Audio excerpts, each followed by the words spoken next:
आओ बेटा शुरू करें अपनी आज की क्लास। हम लोग शुरू कर चुके थे कैश फ्लो स्टेटमेंट का चैप्टर। कैश फ्लो स्टेटमेंट में हाँ जी, हमने अभी तक क्या किया था जी? हमने अभी तक देखा कि भाई कंपनी का जो फाइनल अकाउंट है उसका एक पार्ट होता है कैश फ्लो स्टेटमेंट। ठीक है। और कैश फ्लो स्टेटमेंट मैंडेटरी नहीं होता है इन तीनों ऑर्गेनाइजेशन के लिए, बाकी के लिए मैंडेटरी होता है। और उन पर क्या रूल्स एंड रेगुलेशंस हैं जी? वो ये रूल्स एंड रेगुलेशन है जी। सेबी का एग्रीमेंट क्या कहता है, इरोडा का क्या कहता है, और एएस 13 में एग्जैक्टली क्या कहा गया है। अभी तक हमने ये देखा था। फिर मैंने आपको बताया था कि बेटे कैश फ्लो स्टेटमेंट है क्या। कैश फ्लो स्टेटमेंट मतलब इसमें सीधी सी बात है, साल भर में जो भी कैश में नेट इफेक्ट आया आया और गया, इन तीनों एक्टिविटी में हम लोग बांट लेंगे। फिर हम यहाँ पर पहुंचे थे जी। मैंने आपको ये बताया था कि बेटे कैश फ्लो स्टेटमेंट कुछ अलग नहीं है, ये सब कुछ आपका सेम वही है, कैश बैंक पूरा का पूरा। मतलब ओवरऑल बिजनेस के अंदर जो कैश है वो कहाँ पे मूव हो रहा है, साल भर में कितने का मूवमेंट हुआ है कैश में, और उस कैश को हमें तीन एक्टिविटी में तोड़ करके पढ़ना है। नंबर वन, ऑपरेटिंग, जो बिजनेस की मेन एक्टिविटी है। ठीक है, जो बिजनेस की हमारी मेन एक्टिविटी है। और नंबर टू, हमने जो पढ़ा है यहाँ पर क्या पढ़ा, जो फाइनेंस वाली एक्टिविटी है। Number three, investing activity. बेटा प्लीज वीडियो ऑन रखेंगे सारे बच्चे। अब यहाँ पर बेटे हम जरा एनालाइज करें कि यहाँ पर जो cash flow from operating activity है और जो फाइनेंसिंग है जिसकी हम बात कर रहे थे लास्ट क्लास में, आइए जरा एक बार थोड़ा सा इसके बारे में हम थोड़ा सा और डिस्कस करें।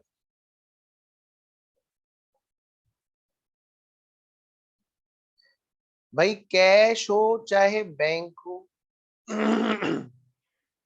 और एक और नाम यहाँ पे मैं रखता हूं, कैश इक्विवेलेंट, कैश के बराबर हो। कैश के बराबर मतलब कैश इक्विवेलेंट, कैश के बराबर।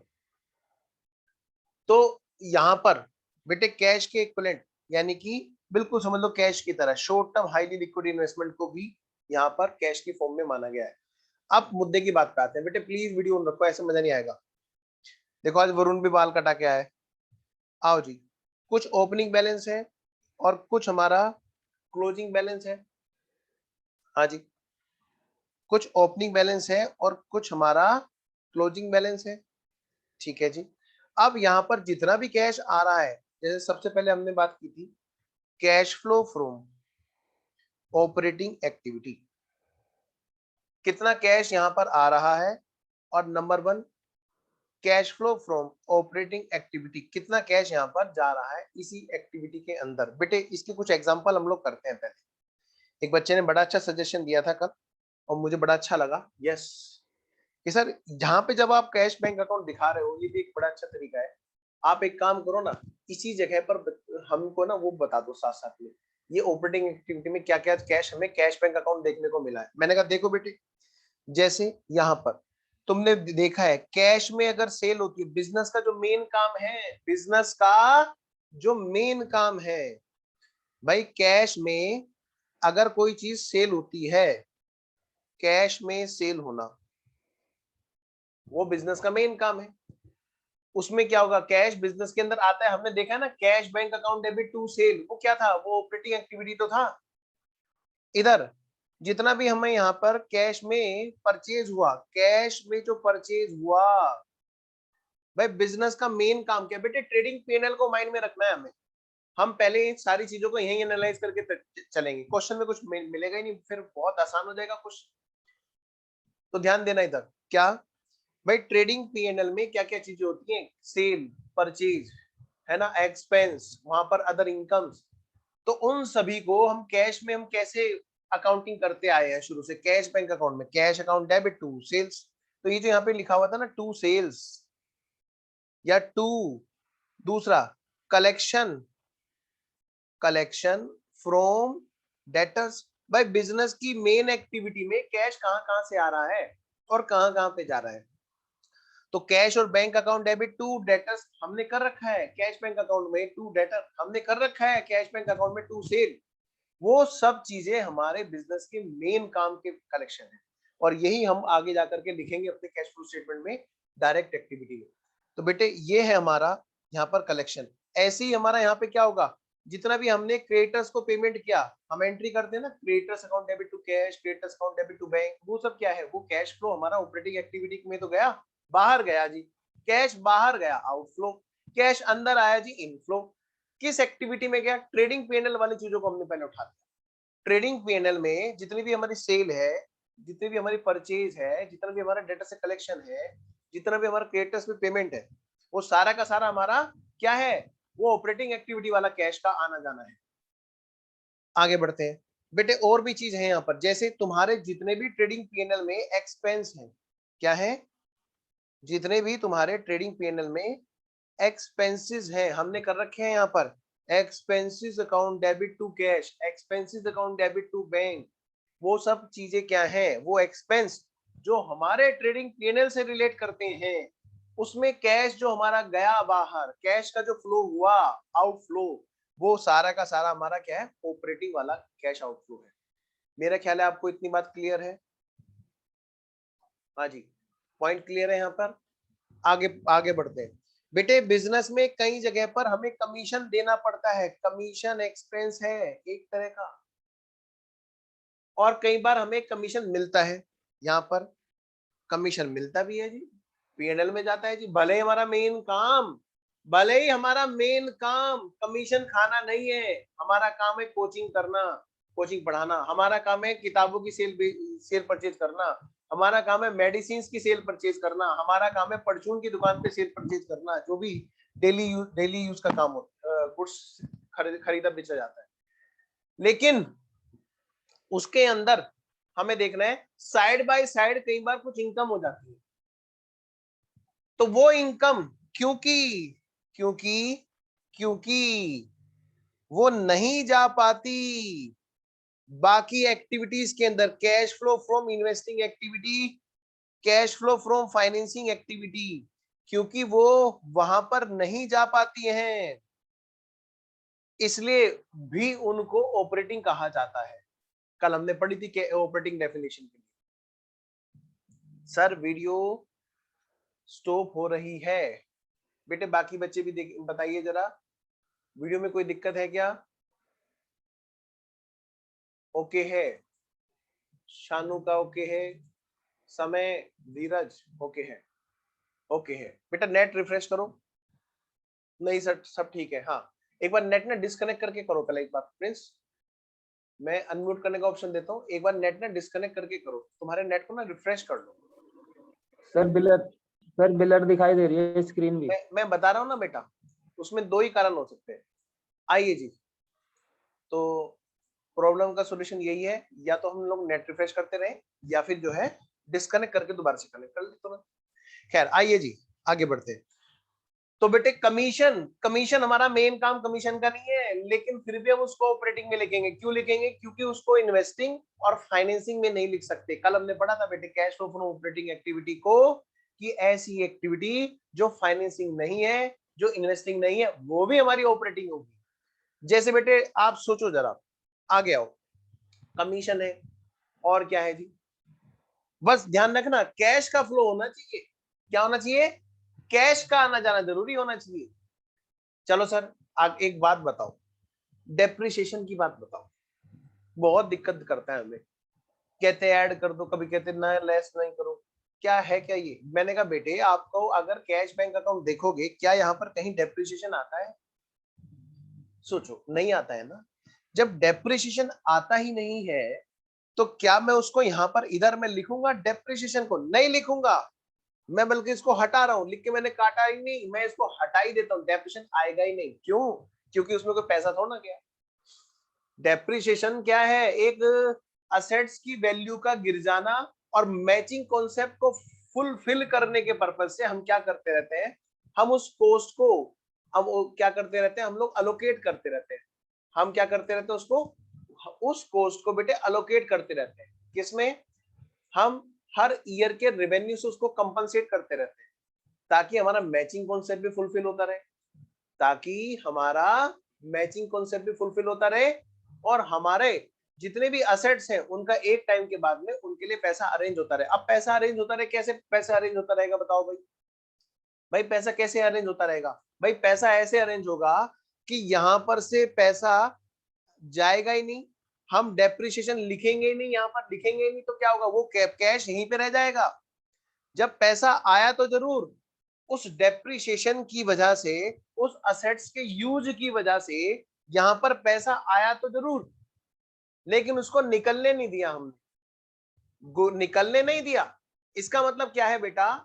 कि वहां पर जो है, जो भी चीजें हमारी ऐसी हैं, वो हमारे यहाँ पर कैश वहीं पर ही रह गया। इसका मतलब क्या है बेटे? कैश बाहर गया है। हाँ बिल्कुल, मैंने तुम्हारे आइडिया पे वर्क किया राघव, बिल्कुल सही तुमने गाइड किया था बेटे, मैं उसी को थोड़ा सा यहाँ पे आज यूटिलाइज कर रहा हूँ। आओ जी, और सोचो बेटे जरा, और क्या चीज होगी बेटे? सोचो, ट्रेडिंग पीएनएल को मन मन में दोहराओ, क्या क्या चीजें थी वहां पर? वहां पर था वेजेस, वहां पर था आउटस्टैंडिंग एक्सपेंसेस। जरा आना, दो पॉइंट है, एक तो है वेजेस एक्सपेंस और एक है हमारा आउटस्टैंडिंग वेजेस एक्सपेंस। अच्छा सर, वो इन्वेस्टिंग एक्टिविटी में आएगा जब हम असेट्स खरीदेंगे तब। हाँ बेटा धीरज, बिल्कुल सही कह रहे हो धीरज। बेटे जरा फटाफट से मेरे साथ साथ में आओ, सारे बच्चे एकदम वीडियो ऑन करके, समय वीडियो ऑन करो। प्रिंस, राघव तुम भी करो, आओ जी। मैं ये कह रहा हूं बेटे, एक वर्ड है wages expense, paid in cash, और दूसरा है वेजेस आउटस्टैंडिंग। वेजेस ले लो, कोई और खर्चा ले लो, कोई भी एक्सपेंस दो ही पार्ट में है, या तो है पेड या फिर है आउटस्टैंडिंग। मैं ये कह रहा हूं, यहां पर एक्सपेंस एक तो है बेटा पेड। बेटे यहाँ पर पेड आएगा कि आउटस्टैंडिंग आएगा? जल्दी से बताओ, कैश बैंक अकाउंट में कौन सा आएगा? पेड आएगा कि आउटस्टैंडिंग आएगा? ऑफ कोर्स पेड आएगा, ऑफ कोर्स पेड आएगा। बेटा ध्यान से, आउटस्टैंडिंग नहीं आएगा। जरा सोचो, मैं अभी जो आपको समझा रहा हूं यहाँ पे, कैश बिजनेस के अंदर जो आया और जो गया बिजनेस के ट्रेडिंग पीएनएल में, हम जो वहां पे करते हैं ना, नेट प्रॉफिट को जब उठाते हैं इनडायरेक्ट मेथड में, देखो तुम लोगों ने थोड़ा पढ़ रखा है, मैं इसलिए बात बोल रहा हूँ, ठीक है ना? जिस नहीं पढ़ा तो कोई बात नहीं, हम लोग तो सारा पढ़ेंगे पढ़ेंगे, ठीक है? जिसने नहीं पढ़ा वो ज्यादा अच्छा है, पर जिसने पढ़ रखा है थोड़ा सा उसको मैं एक दो पॉइंट बता दूं, ताकि वो भी थोड़ा सा और मजे में पढ़े। हमारे कैश बैंक अकाउंट में पेड आता है, नहीं आता है आउटस्टैंडिंग। बेटे सोचो, अगर वहां पर नेट प्रॉफिट हमने निकाला था ट्रेडिंग पीएनएल में, तो हमने क्या किया था? हमने वहां पर करंट लायबिलिटी का चेंज ऐड बैक किया था। क्यों किया था? क्योंकि पैसे का ना जाना भी पैसे का आना है। वहां पर आउटस्टैंडिंग बढ़ गए थे, तो यानी कि उसमें कैश तो गया नहीं था, यानी कि उतना हमारा कैश यहीं पर रिटेन हो गया था। इसलिए हम वहां पर वर्किंग कैपिटल का चेंज जो है ना एडजस्ट करते हैं। समझे मेरी बात? क्या मतलब सर? बेटा देखो, ऑपरेटिंग एक्टिविटी में हम लोग जो करते हैं वो कैसे करते हैं? ये रहा जी हमारा trading and profit and loss. समझना मेरी बात को, trading and profit and loss. समझ लो कि आज trading and profit and loss में जितने भी आइटम है, सबको हमें कैश वाली छलनी में छान देना है। जैसे सुबह चाय पीते हो, छलनी में छान के पीते हो, कि ऐसी ऐसी पी जाते हो, पत्ती वत्ती सब काड़ा पड़ा सब उसमें, तुलसी उलसी के पत्ते सब? नहीं ना, क्या करते हो? छलनी में को छानते हो ना।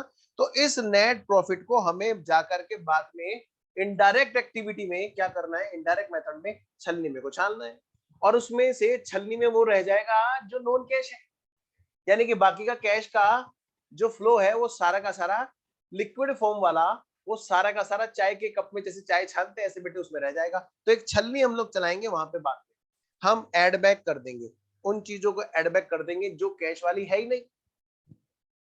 क्योंकि वो क्यों? क्योंकि ये प्रॉफिट हमें ढूंढना है, और ये कैश वाला प्रॉफिट ढूंढना है। कौन सा? कैश वाला प्रॉफिट ढूंढना है। और कैश वाला प्रॉफिट, यहाँ पे तो भाई दोनों लोग हैं, यहाँ पे नॉन कैश भी है और यहाँ पर कैश भी है, दोनों है। तो कैसे आएगा बताओ? एक छलनी हमें चलाएंगे जिससे ये नॉन कैश वाला हट जाएगा और रह जाएगा क्या? सिर्फ कैश वाला।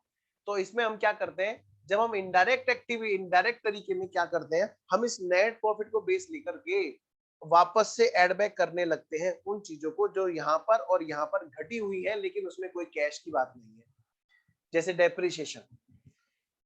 क्योंकि बेटे देखो, यहाँ का आंसर और यहाँ का आंसर बिल्कुल सेम होगा, हमेशा मैच करेगा। क्योंकि अगर हम कैश बैंक को बनाएंगे डायरेक्ट कैश की फॉर्म में, हम ट्रेडिंग पैनल को बनाएंगे डायरेक्ट कैश की फॉर्म में, तो इसको बोला जाएगा डायरेक्ट मेथड। और जब हम इसको रिवर्स एंगल से करेंगे तो बन जाएगा इनडायरेक्ट मेथड। सर जरा और एक्टिविटी के बारे में बात करो ना, आओ ना बेटा। बेटा ये रही हमारी बैलेंस शीट। जरूरी है, बहुत जरूरी है इन सब पॉइंट पे चर्चा होना। क्या क्या पॉइंट आ सकते हैं जी? Cash flow from investing activity, हमने सब्सिडी, बेटे मैं लेवल वाली बात करूंगा आपके, मैं फालतू की बातें नहीं करूंगा, ये इधर उधर छोटी मोटी चीजें कर रहे हैं, वो पॉइंट जो आपको अटका सकते हैं मैं उन पे चर्चा कर रहा हूँ, इसीलिए मैं यहाँ पर फोकस करा रहा हूँ। हाँ, क्या सर? मैंने कहा बेटे देखो जरा एक चीज है, क्या हमने सब्सिडी में पैसा इन्वेस्ट कर रखा है। सब्सिडी समझते हो? हाँ सर, जब कोई कंपनी दूसरी कंपनी के 50% से ज्यादा शेयर्स खरीद लेती है तो वो कंपनी उस पर होल्ड कर लेती है, और जिस कंपनी पर होल्ड होता है वो कंपनी किसी दूसरी होल्डिंग कंपनी की सब्सिडी कंपनी, क्योंकि जैसे पिता और बेटे में रिलेशन है, पिताजी क्या बोलेंगे, बेटा, तो बेटा थोड़ा ना बेटा बोलने लगेगा, बेटा कुछ और बोलेगा ना, बेटा क्या बोलेगा, पिताजी। ऐसी जब होल्डिंग बोलेगी सब्सिडी को सब्सिडी, तो सब्सिडी क्या बोलेगी, होल्डिंग को होल्डिंग बोलेगी। अब होल्डिंग कंपनी ने सब्सिडी कंपनी के यहाँ पर इन्वेस्टमेंट कर रखा है, यानी कि एक कंपनी ने दूसरी कंपनी के 50% से ज्यादा शेयर्स खरीद रखे हैं। ठीक है जी, तो सर ये तो एक इन्वेस्टमेंट हो गया। हाँ बेटे बिल्कुल सही कह रहे हैं, इन्वेस्टमेंट हो गया। हम 50% से कम खरीदते हैं तो वो हम इन्वेस्टमेंट इन्वेस्टमेंट इन्वेस्टमेंट इन्वेस्टमेंट बोलते रहते हैं। जब हम सब्सिडी खरीद लेते हैं, सब्सिडी में पैसा लगा देते हैं, मतलब 50% से ज्यादा शेयर खरीद लेते हैं, तो हम बोलते हैं इन्वेस्टमेंट इन सब्सिडी, थोड़ा सा उसका नाम लेंदी कर देते हैं, बस फर्क इतना ही है, तो वो इन्वेस्टमेंट ही। तो बेटे हमने कहीं पे पैसा लगाया, इन्वेस्टमेंट इन सब्सिडी कहाँ पे आएगा हमारा, इन्वेस्टिंग एक्टिविटी में आएगा। सर अगर सब्सिडी को हमने बेच दिया या सब्सिडी हमने अपने शेयर से जो इन्वेस्टमेंट कर रखे थे सेल कर दिए, तो बेटे उसमें पैसा वापस आया तो कहाँ पे आएगा, हमने यही तो पढ़ा है हमने AS 13 में, cash account debit to investment, bank account debit to investment. जब खरीदा था शेयर्स तो हमने कहा था bank account investment account debit to bank. Clear है? पॉइंट क्लियर है? अब इन्वेस्टमेंट किया था किस लिए किया था बताओ? सर ऑफ कोर्स रिटर्न के लिए। पैसा हम लोग लगा रहे हैं कहीं पे तो उसके रिटर्न के लिए तो कर रहे हैं, क्योंकि सब काम तो आदमी खाली डेली यूज के काम से तो कमा नहीं सकता, पैसा कमाएंगे कहीं पे लगाएंगे, उससे रिटर्न बढ़ती रहेगी। तो वो जो रिटर्न आ रही है वो because of which activity, that return is also because of investing activity. तो इंटरेस्ट अर्न हमारा कहाँ पे आता है, इंटरेस्ट जो हमें अर्न हुआ यहाँ पे आता है। कहाँ पे आता है बेटा बोलो? इन्वेस्टिंग एक्टिविटी में। बहुत ध्यान से पढ़ना, अब जो पॉइंट है वो सबसे इंपॉर्टेंट पॉइंट है और सबसे ज्यादा उलझाने वाले पॉइंट है। सर बताओ जरा, चलो एक बच्चे का डाउट लेता हूं पहले, फिर मैं आता हूं। हाँ बेटा पूछो। अच्छा मैं सबको अनम्यूट कर, एक मिनट, मैं सबको अनम्यूट करने का ऑप्शन दे रहा हूं अभी, ठीक है, लेकिन यूटिलाइज मेरे से पूछ के करना। अभी पहले नंबर शानू तुम पूछो, मैं वो टर्न बाय टर्न सबको मौका दूंगा, बाकी सब बच्चे माइक ऑफ रखें अपना। हाँ भाई शानू पहले तुमने हाथ उठाया था, तुम पूछो, रेज योर हैंड प्लीज। हाँ बेटा, बाकी बच्चे माइक ऑफ रखें। पूछो शानू।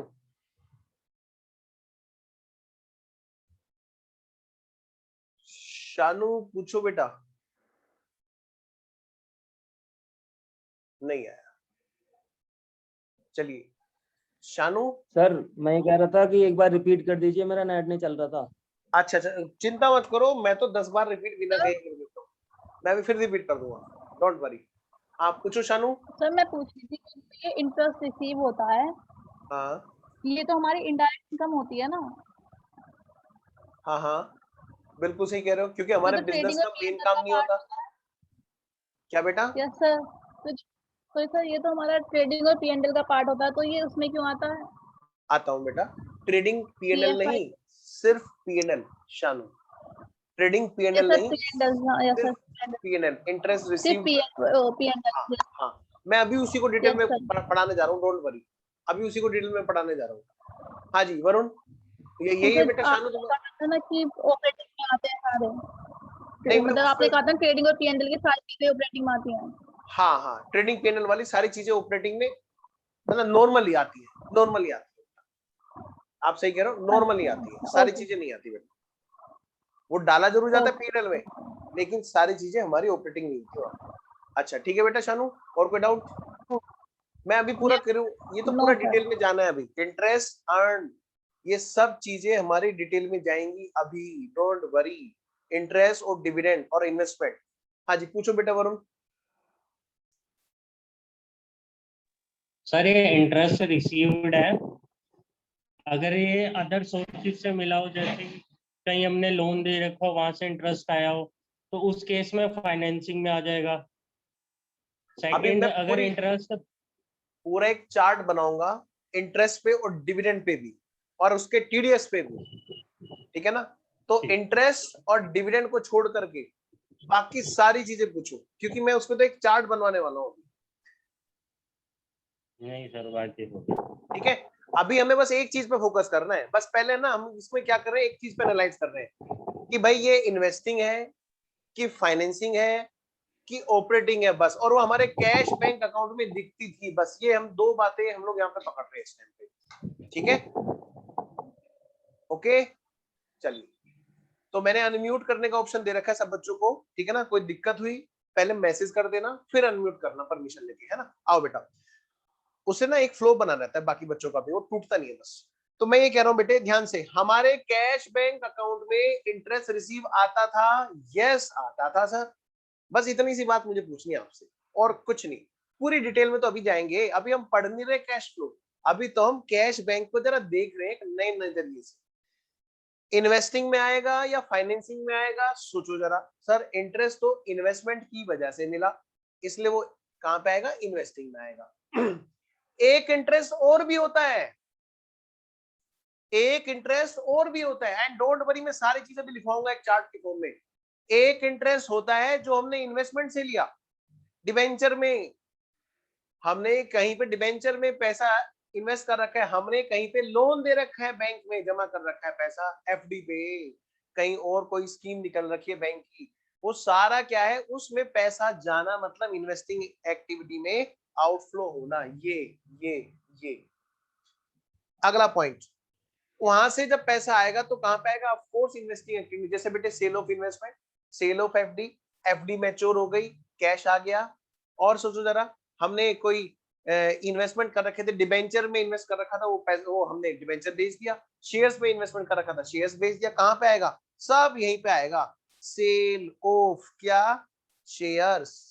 और क्या आएगा, डिबेंचर्स या फिर बॉन्ड्स, कोई भी चीज ऐसी बेटे, इन्हीं की परचेज कहां पे आएगी, वो सब यहीं पे आएगी, परचेज ऑफ क्या, इन्वेस्टमेंट, चाहे वो शेयर्स में हो, चाहे वो हमारे डिबेंचर्स में हो, चाहे वो हमारे बॉन्ड्स में हो, किसी भी चीज में, वो सब कहां आएंगे बेटे, इन्वेस्टिंग में आउटफ्लो। पॉइंट क्लियर है? धीरज कैमरा सीधा करो ना, टेढ़े देखो, ऐसे हॉरिजॉन्टल वर्टिकल होके पढ़ रहे हो, कैमरा सीधा करो, ये देखो कैसा लग रहा है धीरज।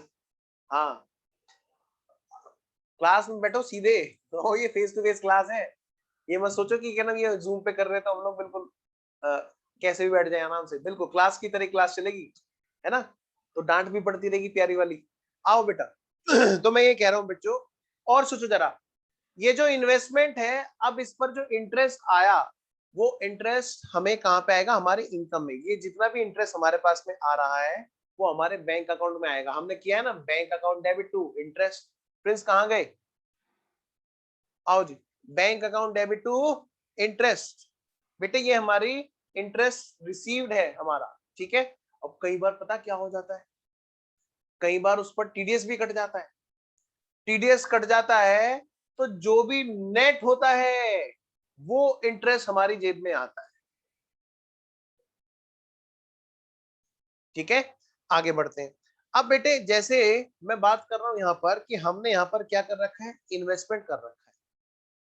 क्या कर रखा है बेटा, इन्वेस्टमेंट कर रखा है। बेटे इन्वेस्टमेंट हमारा फिक्स असेट्स में भी तो होता है एक तरह से, अपने ही बिजनेस के अंदर। तो जितनी भी हमारी लॉन्ग टर्म असेट्स है, जैसे ये हमारी फिक्स असेट्स है, वो भी हमारा किस में आएगा, ये दोनों को, दोनों में पैसा लगाना मतलब इन्वेस्टमेंट करना है, ठीक है, तो ये हमारा कहाँ पे कवर होता है बेटे, इन्वेस्टिंग एक्टिविटी में कवर होता है बच्चों, ध्यान से। तो ये हमारा एक इन्वेस्टिंग एक्टिविटी में आएगा, मतलब मैं कह सकता हूँ sale of shares, debentures, bond, यानी कि इन्वेस्टमेंट के अलावा यहाँ पर सेल ऑफ फिक्स असेट्स भी हमारा इन्वेस्टिंग एक्टिविटी का पार्ट है, बिल्कुल है जी। इन्हीं की परचेज, फिक्स असेट्स की परचेज ऑफ शेयर्स, डिबेंचर्स और क्या, फिक्स असेट्स, वो भी हमारा इन्वेस्टिंग एक्टिविटी का ही पार्ट है, बिल्कुल जी। ये भी हमारा इन्वेस्टिंग एक्टिविटी का ही पार्ट है। तो इन्हीं के अंदर जब पैसा लगा रहे हैं तो ये कहलाता है कैश का आउटफ्लो इन्वेस्टिंग एक्टिविटी में, और इन्हीं से जब पैसा आ रहा होता है तो ये कहलाता है हमारा कैश का इनफ्लो। एक बड़ी खतरनाक बात है, अगर बच्चा इसे ध्यान से ना सुने। क्या सर, बताओ सर। तो बेटा फोकस रहना इधर। क्या खतरनाक बात है सर? बेटे कई बार क्या होता है, कुछ कंपनियां ऐसी होती हैं जिनका काम ही इन्वेस्टमेंट करना है। क्या मतलब भाई, जैसे शेयर डिबेंचर्स वाली कंपनी है जहां पर पैसा, जैसे शेयर ब्रोकर वगैरह है। एसएमसी एक कंपनी है, दिल्ली में है, लक्ष्मी नगर में। मैंने खुद उसका वहां पर हमारे फ्रेंड है, काफी सीनियर फ्रेंड है, वो वहां पे काम भी करते हैं। मैंने कहा आप लोग क्या करते हो? कि कुछ नहीं अजय, वहां पे तो जो है ना कंसल्ट करना होता है क्लाइंट्स को, इसमें करो इन्वेस्ट, यहाँ से बेच दो, यहाँ से, वो सब काम वहां पे चलता है। मैंने कहा अच्छा, तो मतलब उस कंपनी का काम क्या है? उस कंपनी का काम सिर्फ यही काम है, शेयर्स को खरीदना बेचना, शेयर्स को खरीदना बेचना, उसका काम ही बेटे इन्वेस्टमेंट है। अपने क्लाइंट के बिहाफ पर इन्वेस्टमेंट क्या करते हैं, कराते हैं, अपने क्लाइंट के इन्वेस्टमेंट बिकवाते हैं। मतलब मैं सीधी सी बात कहूं, वो शेयर ब्रोकर कंपनी है। क्या है वो? स्टॉक ब्रोकर, शेयर ब्रोकर, कुछ भी बोलो, मतलब वो कंपनी इस तरह की है जिसका काम इन्वेस्टमेंट करना है। तो ऐसी कंपनी के लिए बेटे, ऐसी कंपनी के लिए इन्वेस्टमेंट जो है एक रोजमर्रा की एक्टिविटी है, एक प्रिंसिपल रिवेन्यू जनरेशन वाली एक्टिविटी है। तो मतलब ऐसी कंपनी जो इन्वेस्टमेंट डेली के डेली करती है, ऐसी कंपनी क्या कहलाती है बेटा? इन्वेस्टमेंट वाली कंपनी। उन कंपनी के लिए, उन वाली कंपनी के लिए कोई मुझे बताएगा? उन वाली कंपनी के लिए अगर उन्होंने शेयर्स खरीदे, कहीं पे इन्वेस्टमेंट में शेयर्स खरीदे, और वो बेटे डेली यूज का काम है, तो उनके लिए शेयर्स का खरीदना क्या है? एक गुड्स का खरीदना। शेयर्स का सेल कराना क्या है उनके लिए? गुड्स का सेल कराना। वेरी गुड भाई, सही आंसर दे रहे हो बेटे, धीरज और वरुण, बिल्कुल सही। उनके लिए तो ये रोज रोज का काम है। तो ऐसी कंपनियां, मतलब अगर क्वेश्चन में लिखा हुआ है कि भाई साहब ये तो इन्वेस्टमेंट कंपनी है, तो ऐसी कंपनी बेटे हमारे लिए क्या बनेगी? एक नॉर्मल ऑपरेटिंग एक्टिविटी वाली कंपनी बनेगी इन्वेस्टमेंट के लिहाज से। तो बेटे ये cash flow from operating activity में आएगा, बिल्कुल सही कह रहे हैं सारे बच्चे। तो वहां पर जब भी पैसा जाएगा शेयर्स के नाम का, तो वो यहां पर आएगा, इधर। और जब भी पैसा आएगा शेयर्स के नाम का, तो वो यहां पर आएगा। मतलब मैं कहूं, बिजनेस के लिए वो एक ऑपरेटिंग एक्टिविटी है, ना कि इन्वेस्टिंग एक्टिविटी। क्लियर है बेटा पॉइंट? सब बच्चों ने आंसर बहुत अच्छा दिया, वेरी गुड। तो ऐसी कंपनी के लिए अगर क्वेश्चन में ये लिखा हुआ है कि भाई एक इन्वेस्टमेंट कंपनी है, तो ऐसी कंपनी के लिए इन्वेस्टमेंट खरीदना बेचना, खरीदना बेचना, खरीदना बेचना क्या है? ये एक ऑपरेटिंग एक्टिविटी का पार्ट है, ना कि इन्वेस्टिंग एक्टिविटी का। पॉइंट सब बच्चों को क्लियर है? जल्दी बोलो, मुझे थम्स अप चाहिए सबका। और बेटे वीडियो ऑन रखो जो जो बच्चे, हाँ, very good very good very good very good, okay है। चलिए आओ बेटे, नेहा आप भी बताइए बेटे, ओके है आपको ये पॉइंट? आप अभी आए हैं, आइए जी नेक्स्ट। अब बेटा ध्यान से, अब एक बड़ा ही अच्छा पॉइंट है, सुनना ध्यान से बेटे। एक चार्ट मैं आपको बनवा रहा हूं, लेकिन उस चार्ट को बनवाने से पहले आपको जरा ध्यान देना होगा। मान लिया एक कंपनी ऐसी है जो नहीं है इन्वेस्टमेंट कंपनी, तो पता है बेटा, ओके बेटा, नेहा को भी क्लियर है कि ये जो कंपनी है जो इन्वेस्टमेंट कर रही है बेटा, इन्वेस्टमेंट, नहीं है वो ऐसी कंपनी जिसका काम मेन काम इन्वेस्टमेंट करना है। वो एक सादी कंपनी है जैसे आप और हम हैं बेटा, एक सिंपल। और अगर हम कंपनी की फॉर्म में काम करने लगे, हमारा काम नहीं है जी शेयर डिबेंचर इन्वेस्टमेंट करना, खरीदना बेचना, हमारा काम नहीं है। मतलब हमारे लिए इन्वेस्टमेंट है तो वो एक इन्वेस्टिंग एक्टिविटी में रहेगा हमेशा। बेटा जरा सोचो, ये इन्वेस्टमेंट किसमें कर रखे हैं सर? ये ना किसी कंपनी के शेयर्स या डिबेंचर्स में कर रखे हैं, यानी कि कोई और कंपनी है, हाँ जी, उसकी बैलेंस शीट है। मैं मानता हूं बेटे वर्टिकल बनती है, ये सिर्फ समझाने के लिए आपको मैं ऐसे हॉरिजॉन्टल दिखा रहा हूं। तो ये सर सामने वाले की शेयर कैपिटल में पैसा लगा रखा है, हाँ बेटा। या फिर उनके यहाँ पर डिबेंचर्स में पैसा लगा रखा है, हाँ बेटा।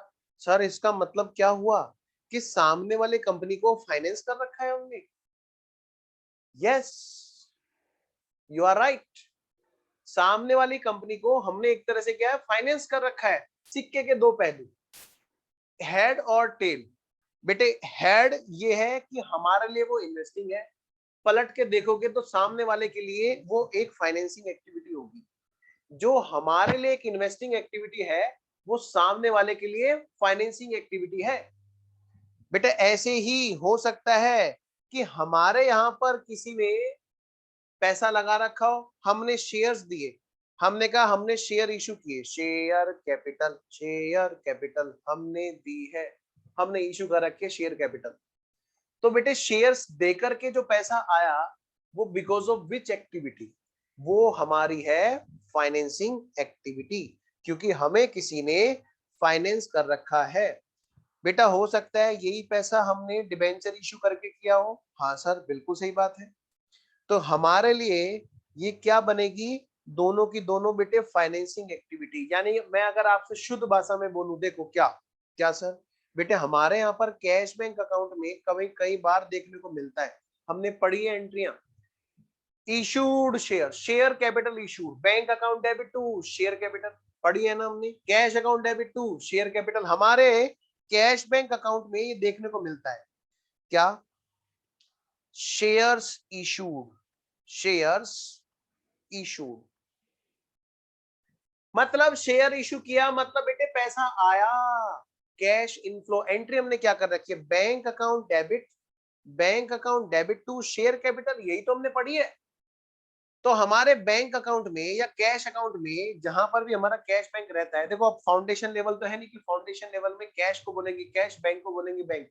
अब तो आप फाउंडेशन लेवल से बाहर आ चुके हो, इंटर लेवल पे और फाइनल लेवल पे सिर्फ एक ही बात बोली जाएगी, बैंक। तो bank account debit to share capital, bank account debit to debentures. जितने भी हमारे डिबेंचर इशू हुए या शेयर्स इशू हुए, वो हमारे लिए क्या है बेटा? Financing activity. बेटे और सोचो, बैंक में क्या चीज होगी बैंक अकाउंट में जो हमारी फाइनेंसिंग एक्टिविटी में कवर होगी? इधर जो भी चीज आ रही है, सोचो, लोन, लोन बेटे लोन। अब यहां पर भी बच्चों को एक डाउट रहता है, चलो उस पॉइंट पे आता हूं, मैं लोन पे आता हूं। पहले मैं शेयर्स की बात करता हूं।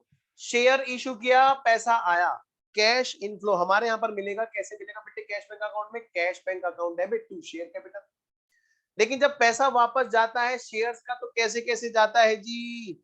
सर हमने पढ़ रखा है रिडम्पशन ऑफ प्रेफरेंस शेयर्स।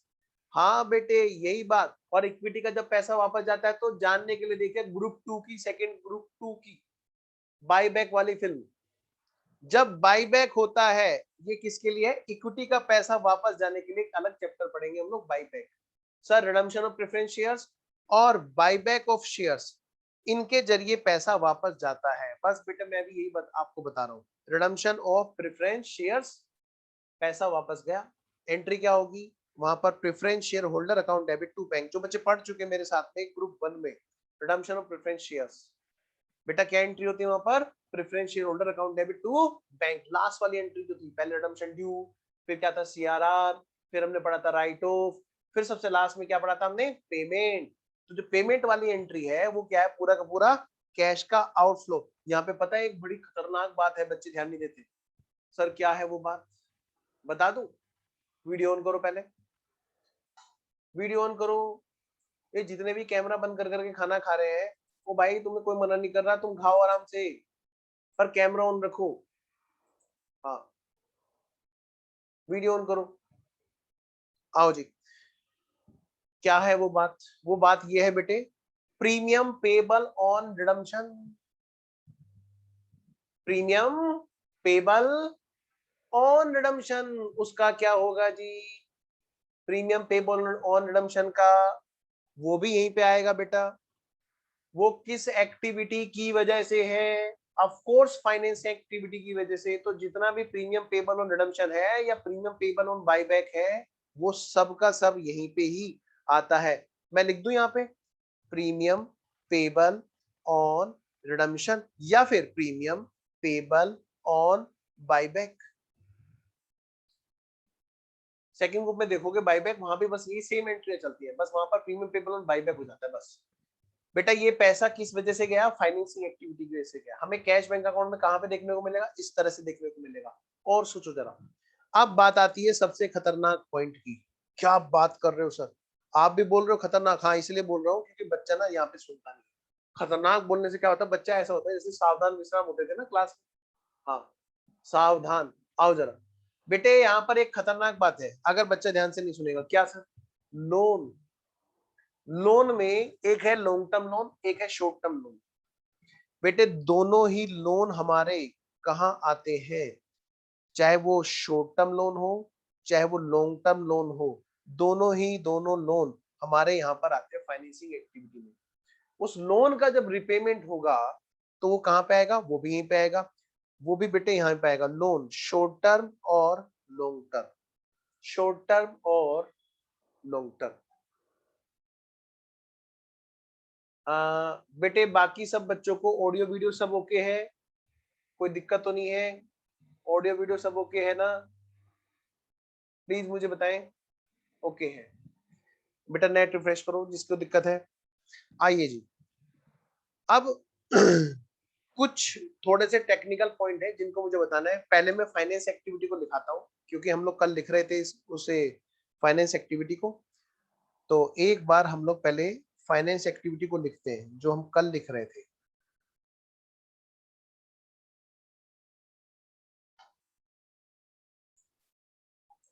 हाँ जी बेटा, तो मैं ये कह रहा था कि फाइनेंस एक्टिविटी हमने कल शुरू ही की थी, ठीक है? अब हम लोग करते हैं इसको। फाइनेंस एक्टिविटी में कौन कौन सी चीजें आएंगी? जितने भी हमारी कैपिटल है, जितने भी हमारे लोन्स है, इसमें अगर पैसा आया तो इनफ्लो, पैसा गया तो आउटफ्लो। पैसा आएगा तो कैसे आता है बेटा? इनको इशू करके। कैसे आता है बेटा? इनको इशू करके। Issue of share capital, issue of debentures. जब पैसा इसमें जाएगा तो कैसे जाएगा? इन्हीं का रिडम्पशन होगा, रिडम्पशन ऑफ प्रेफरेंस शेयर्स, या फिर बेटे बाईबैक होगा, बाईबैक, है ना? तब पैसा वापस जाएगा। लोन में डिबेंचर्स में क्या होगा? डिबेंचर्स का भी क्या होता है? Redemption, redemption of debentures. तो बेटे इनके जरिए पैसा वापस जाएगा। तो ये चीजें क्या है? हमारे लिए फाइनेंस एक्टिविटी का पार्ट बनती है। क्लियर है बेटा शानू? आइए अब हम करते हैं। अब यहाँ पे जो खतरे वाली बात थी वो मैंने ये कहा था कि ये जो करंट लायबिलिटी के अंदर लोन डला होता है ना, लोन, शॉर्ट टर्म लोन, बच्चा क्या करता है? जो शॉर्ट टर्म लोन वर्ड बोल रहा हूं मैं, क्या बोल रहा हूं मैं? Short term loan, short term loan उसकी बात मैं कर रहा हूं बेटे। वो कई बार बच्चा क्या करता है, उसको ना वो करंट लायबिलिटी में काउंट करने लगता है। ये हमारा फाइनेंसिंग एक्टिविटी का पार्ट है, ध्यान रखना। सीए फाइनल में इंड एएस एक अलग चीज है और इंटर में हमारे अकाउंटिंग स्टैंडर्ड है। दोनों में बस इतना सा फर्क है। सीए फाइनल का जो इंड एएस है, जो बाहर के कंट्री से हमने अडोप्ट किया, मतलब अडोप्ट नहीं, कन्वर्स किया है, उसको अपने अकॉर्डिंग, अपने कंट्री के लॉ के अकॉर्डिंग मोल्ड किया है, इंड एएस। सीए फाइनल में यही चैप्टर पढ़ोगे और तुम थोड़ा सा यहाँ पे बात विपरीत पढ़ोगे तो ये मत कहना कि सर ने गलत पढ़ाया। मैं तुम्हें यहीं पे ही वो सारा पॉइंट क्लियर करके चलता हूँ, क्योंकि फाइनल में भी सेम चैप्टर है जी, कैश फ्लो, बिल्कुल डिक्टो सेम, लेकिन उसमें चीज थोड़ी सी अलग है। क्या अलग है सर? मैंने कहा बेटे यहाँ पर एक वर्ड है बैंक ओवरड्राफ्ट। क्या वर्ड है बेटा? Bank overdraft. बैंक ओवरड्राफ्ट के लिए सीए फाइनल में पढ़ोगे तो वो इसको लेके जाता है कैश एंड कैश इक्विवेलेंट में। कहां लेके जाता है? कैश एंड कैश इक्विवेलेंट में, उनके अकॉर्डिंग क्या है, बिल्कुल सही चीज तो देखो वही है भाई। बैंक का पॉजिटिव बैलेंस तो कैश इक्विवेलेंट, बैंक का नेगेटिव बैलेंस तो भी तो वही लिखना चाहिए कि नहीं चाहिए, बिल्कुल चाहिए। कायदा तो ये कहता है, पहले मैं आपको कायदे की बात बता रहा हूं जो हमारे सीए फाइनल में इंड एएस में मिलेगी। आप वहां जाकर ये ना कहें कि सर आपने इंटर में गलत पढ़ाया था क्या, नहीं, सीए फाइनल में जाके हम इंडेस में इसी बैंक ओवरड्राफ्ट वर्ड को कहां पे लेके जाएंगे, कैश इक्विवेलेंट में। लेकिन इंटर लेवल तक हम इसको कहां पर रखेंगे, सीए फाइनल नहीं, इंटर लेवल तक हम इसको बेटे cash flow from financing activity में रखेंगे। उसके पीछे कारण है, देखो कितना प्यारा कारण है, समझदारी वाला कारण है। क्या मतलब, हमारे यहाँ पर इंडिया में एक बड़ी खास बात है, एक बार मौका मिल जाए कि भाई बैंक हमें लोन दे देगा, एक बार मौका मिल जाए तो हमारे यहाँ पे उस चीज का पूरा पूरा फायदा उठाया जाता है। और यहाँ पर लोग क्या करते हैं, अगर बैंक ओवरड्राफ्ट की फैसिलिटी मिल जाए ना तो उसे बेटे साल भर साल भर उसका फायदा उठाते। क्यों क्यों, क्योंकि बेटे बैंक जो है ना, बैंक देता है सस्ते रेट पे ब्याज, सस्ते ब्याज के रेट पे, है ना। और अगर मार्केट से पैसा उठाएंगे तो बड़े महंगे रेट पे आएगा।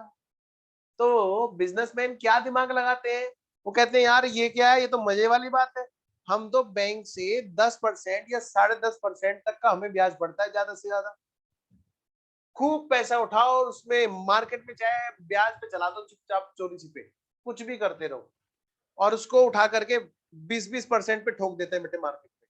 समझदारी गलत थोड़ा ना कर रहे हैं ये। तो ये इसको मैं एक बात बोलता हूँ, इसको इन्होंने परमानेंट सोर्स ऑफ फाइनेंस बना लिया है। मतलब बैंक वालों ने तो समझ लो हमें दामाद बना लिया है, वो बेचारे हमें उधार क्या देने पे आ गए कि हम भी पूरे मजे लेने लगे, है ना। तो हमने क्या किया, उसको परमानेंट सोर्स ऑफ फाइनेंस बना लिया। तो ये बेटे इस वजह से अकाउंटिंग स्टैंडर्ड बेस जो हमारे फाइनेंशियल स्टेटमेंट है वो इसको कहां पे रखते हैं, फाइनेंसिंग एक्टिविटी में। वो कहते हैं कि भाई ये भी तुम्हारा फाइनेंस एक्टिविटी है, जैसे लोग तुम्हें पैसा उधार देते हैं ना डिबेंचर वगैरह के जरिए लोन देते हैं, तो ये तो समझ लो तुमने तो पूरा साल भर का तुमने तो बैंक में गोद ले लिया, तो तुम तो भाई ये परमानेंट सोर्स बना के बैठ गए। तो सीए इंटर लेवल तक हम बैंक ओवरड्राफ्ट को कहां लिखेंगे बेटे, फाइनेंसिंग एक्टिविटी में। खैर आइए जी, अब हम जरा लिखने वाली बात करते हैं। तो मैं ये सारी चीजें यहां से हटा रहा हूं बेटे, और अब हम इसको सिस्टमेटिकली लिखेंगे, how to write in exam. और मैं 1 मिनट, प्रिंस कुछ पूछना चाह रहा है, हाँ बेटा प्रिंस पूछो। तो सर मैं ये पूछ रहा था कि जैसे आप बोल रहे हो कि इंटर लेवल तक हम यहाँ पे रखते हैं इसको फाइनेंसिंग में, तो सर ये चीज तो सेम लॉजिक तो फाइनल लेवल पे भी लगेगा, वहां पे भी लोग उधार लेते होंगे। वहां पे बेटा क्या, हाँ वहां पे भी सेम चीज, वहां पे भी लेकिन तो क्या लोग होता है उधार ना, ले। इंटरनेशनल लेवल की रिपोर्टिंग है, वो बड़ी कंपनीज पे जाएगी, ओके। ठीक है ना। जो थोड़ा बहुत फायदा उठाने की सोचते हैं ये छोटी, आप इस मतलब जैसे कि छोटी सोच के मान के चलो, ऐसे मान लो जो छोटी कंपनियां उनको ऐसा सोच चाहिए होता है, बड़ी कंपनियां इन सोच की तरफ ध्यान नहीं देते, कहते हैं क्या फायदा, जरा सा बहुत बड़ी बात थी हमारे लिए।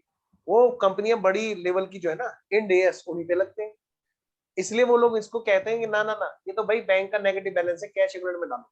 समझ गए ना, ये है देखो। फाइनल में जब आओगे इंडियस में तुम ये कहोगे सर मजा आ गया, क्योंकि तुम्हारे को जब तुम एएस पढ़ाऊंगा ना मैं, फिर बताता चलूंगा बेटे ये इतना सा डिफरेंस तुम्हारा इंडेस, इतना सा डिफरेंस तुम्हारा इंडेस, जैसे एक AS3 है, इस AS3 को थोड़ा सा स्लाइटली चेंज कर दो फाइनल का इंडेस बन जाता है, जिसमें से एक डिफरेंस ये है तुम्हारा छोटा सा, क्या, कैश एंड कैश इक्विवेलेंट में डाले कि ना डाले। आओ जी लिखते हैं, आओ बेटा, आइए जी। देखो बेटे, cash flow from financing activity, these are the activities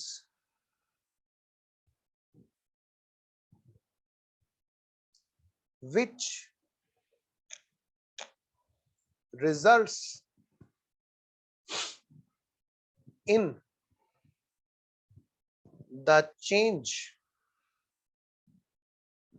of size and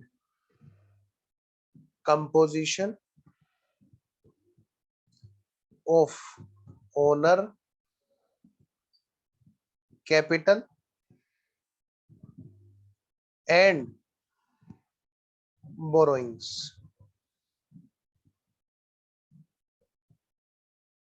और ब्रैकेट में लिख लो यहीं पे, ताकि बाद में दिक्कत ना हो, कहीं बाद में दिक्कत ना हो। ब्रैकेट में लिख लो बेटे यहीं पे, ताकि क्वेश्चन एग्जाम में ऐसा मत लिखना, ये तो आपके समझाने के लिए लिखना।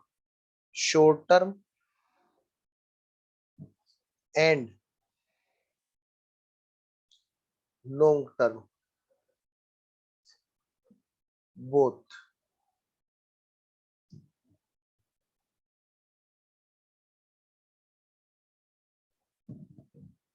एग्जाम्पल लिखो बेटे, एग्जाम्पल्स।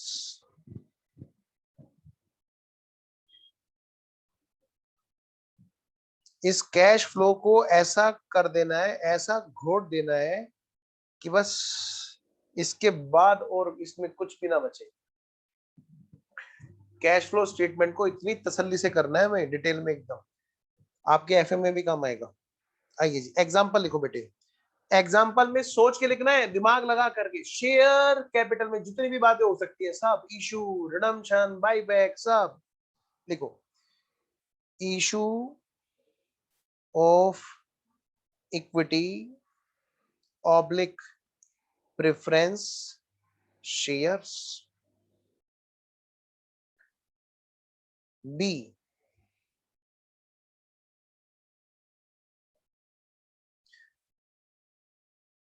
redemption of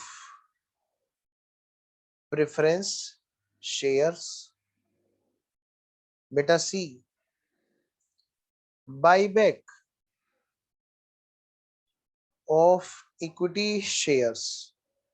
एक काम और करो भाई, ये जो पहले वाला पॉइंट लिखा था ना यहीं पे लिख लो, वरना 3-3 4-4 पॉइंट बढ़ा के क्या फायदा। यहीं पे लिखो इश्यू ऑफ डिबेंचर्स। डिबेंचर्स का इशू भी कहीं और क्यों लिखेंगे। और डी पॉइंट लिख दो यहाँ पे। अब देखो, इक्विटी का पैसा वापस कर लिया, प्रेफरेंस का पैसा वापस कर लिया, अब किसका करेंगे, डिबेंचर्स का। लिखो, और हमने रिडम्पशन ऑफ डिबेंचर पढ़ा है, वहां पर यही तो पढ़ा है कि डिबेंचर्स का पैसा कैसे वापस कर रहे हैं, redemption of debentures.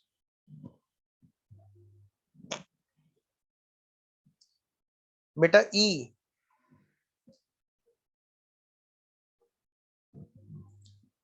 Raised borrowings, यानी कि बोरोइंग रेज की, यानी कि लोन लिया।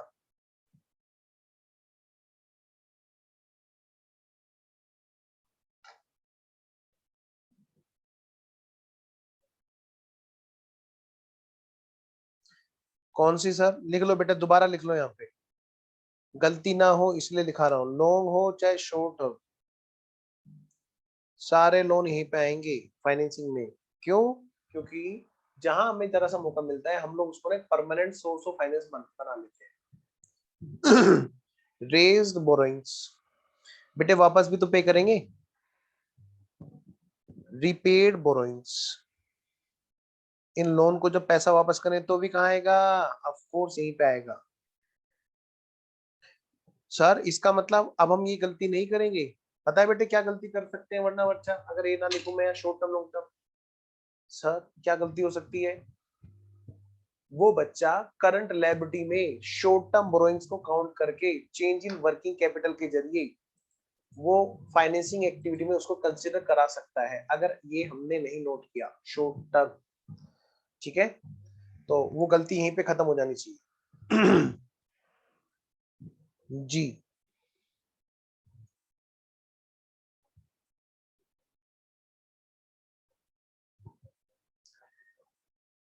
मैं इसको रेड पेन से लिखा रहा हूं जानबूझ के, ताकि आप लोग ध्यान रखें सीए फाइनल में ये पॉइंट जब अलग आएगा तो ये मत कहना कि सर आपने गलत पढ़ाया था। कैश इक्विवेलेंट में आता है जी बैंक ओवरड्राफ्ट। खैर, cash credit, cash credit, H point. Cash credit समझते हो, सीसी लिमिट बोलते हैं बेटे इसको। आप कभी भी सुनोगे सीसी लिमिट एक वर्ड होता है। बैंक ओवरड्राफ्ट तो देते हैं करंट अकाउंट में जिसका पैसा खूब जाता रहता है, आता जाता रहता है।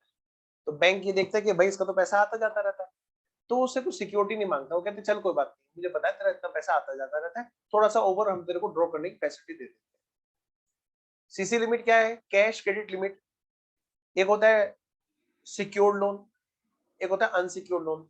सिक्योर्ड के अंदर भी दो तीन तरह के सिक्योर्ड होते हैं, जैसे इमूवेबल प्रॉपर्टी के अगेंस्ट में सिक्योरिटी होना, उसको हम बोलते हैं मॉर्टगेज लोन। क्या बोलते हैं? Mortgage loan. बेटे बैंकिंग का चैप्टर जब आएगा तो मैंने पूरी डिटेल में वहां पे बात कर रखी है, लेकिन आपकी नॉलेज कहीं अधूरी ना रह जाए, इसलिए मैं आपको चाहे 4 बार रिपीट करना पड़े, मैं 4 बार रिपीट करता रहूंगा हर जगह पर जहां पर लिंक बार बार आता रहेगा, दिमाग में फिट तो हो जाएगा। यहाँ पे भी बताऊंगा, फिर बैंकिंग में आएगा, फिर वहां पे भी बताऊंगा, तुम्हारा एकदम ऐसे लिंक बना रहेगा, कहीं भी मिस नहीं करोगे। सुनो ध्यान से, बैंक में दो तीन तरह के फाइनेंस होते हैं, यहीं पे बता दूं, मैं इसको फिर इरेज करूंगा यहाँ। बैंक जो है, बैंक कितनी तरह से फाइनेंस हमें देता है, क्योंकि पता है बच्चों को दिक्कत ये नहीं है, बच्चों को टर्म समझ में नहीं आती। अगर उन बच्चों को टर्म समझ में आ जाए ना, तो मैं कह रहा हूं कोई बच्चा गलती ना करे। बेटे बैंक दो तरह से फाइनेंस देता है, फाइनेंस देना समझ रहे हो ना, यानी कि लोन देना, फाइनेंस की फैसिलिटी देना, फाइनेंस करता है। प्लीज वीडियो ऑन रखें। एक है आपका बेटा सिक्योर्ड और दूसरा है आपका अनसिक्योर्ड। सिक्योर्ड और अनसिक्योर्ड। अनसिक्योर्ड में बेटे आजकल बड़ा सुनने में मिल रहा है कि मुद्रा लोन, मुद्रा लोन उसको बोलते हैं। बैंक का सबसे ज्यादा पैसा इसी में डूबा है पिछले साल में, सबसे ज्यादा। ये 8-8, 10-10 लाख के लोन, हम भी बैंक ऑडिट करते हैं, तो इसमें सबसे ज्यादा बैंकों का पैसा डूबा है बेटे। एक बैंक तो ऐसा है पीएनबी का, ये इधर लोनी की तरफ का, 45% पैसा डूबना इसी पॉइंट पे था। 45% समझते हो नॉन एडवांस का। अच्छा ये क्या होता है? ये पूरा अनसिक्योर्ड होता है। इसमें नए नए व्यापारियों को मौका दिया जाता है, नए नए व्यापारियों को, कि भाई चलो भाई आओ उठो, हम तुम्हें मौका देते हैं, थोड़ा सा फाइनेंस का हम सपोर्ट करते हैं। बिना सिक्योरिटी के होता है बेटे, 10-10 लाख का होता था ज्यादा से ज्यादा। एक पॉइंट और होता है यही स्टैंड अप। जब यही 10 लाख से ऊपर का लोन होता है तो ये क्या होता है? स्टैंड अप लोन बन जाता है। यहां पर भी क्या होता है? कोई सिक्योरिटी नहीं रखी जाती, ठीक है। एक अगला पॉइंट होता है, वो है हमारा बैंक ओवरड्राफ्ट। ये एक लोन की शक्ल में ना होकर के एक ओवरड्राफ्ट फैसिलिटी की फॉर्म में होता है। जिस बंदे का पैसा खूब आता जाता है, जिसका बैंक में करंट अकाउंट होता है, उसको थोड़ा सा, भाई जितना पैसा उसके अकाउंट में है उतना तो निकालेगा निकालेगा, हाँ उससे थोड़ा सा ओवर निकालने की फैसिलिटी दे देते हैं। बेटे इसमें कोई भी सिक्योरिटी नहीं होती है। ये तीनों लोन देखो, पहली बात ये कहां पाएंगे? तीनों के तीनों cash flow from financing activity में ही आएंगे। अगली बात, एक होता है सिक्योर्ड। अब सिक्योर्ड में बेटे दो तरह के लोन होते हैं सिक्योर्ड में। जिनके घर में कोई बैंक में है उनको पता है कि मैं ये क्या बात कह रहा हूं। आइए, एक होता है बेटे अगेंस्ट प्रॉपर्टी, अगेंस्ट प्रॉपर्टी, इसको बोला जाता है मोर्टगेज, गिरवी वाला लोन, मोर्टगेज। क्या बोला जाता है? Mortgage loan. ध्यान रखना, मैं प्रैक्टिस में भी हूं, तो मैं प्रैक्टिकली पूरी पूरी वास्ट नॉलेज मैं आपको कोशिश करता हूं कि आपको यहीं पे ही डेवलप कर, ठीक है। लोन अगेंस्ट प्रॉपर्टी, ये क्या होता है बेटे? Mortgage loan. एक और लोन होता है सिक्योर्ड में, वो क्या होता है जी? वो है हमारा कैश क्रेडिट, सीसी लिमिट।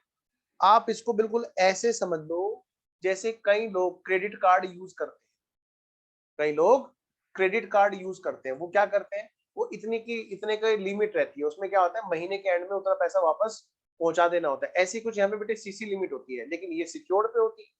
लेकिन सिक्योरिटी किस पे होती है बेटे? यहाँ पर होता है हाइपोथिकेशन, हाइपोथिकेशन चार्ज।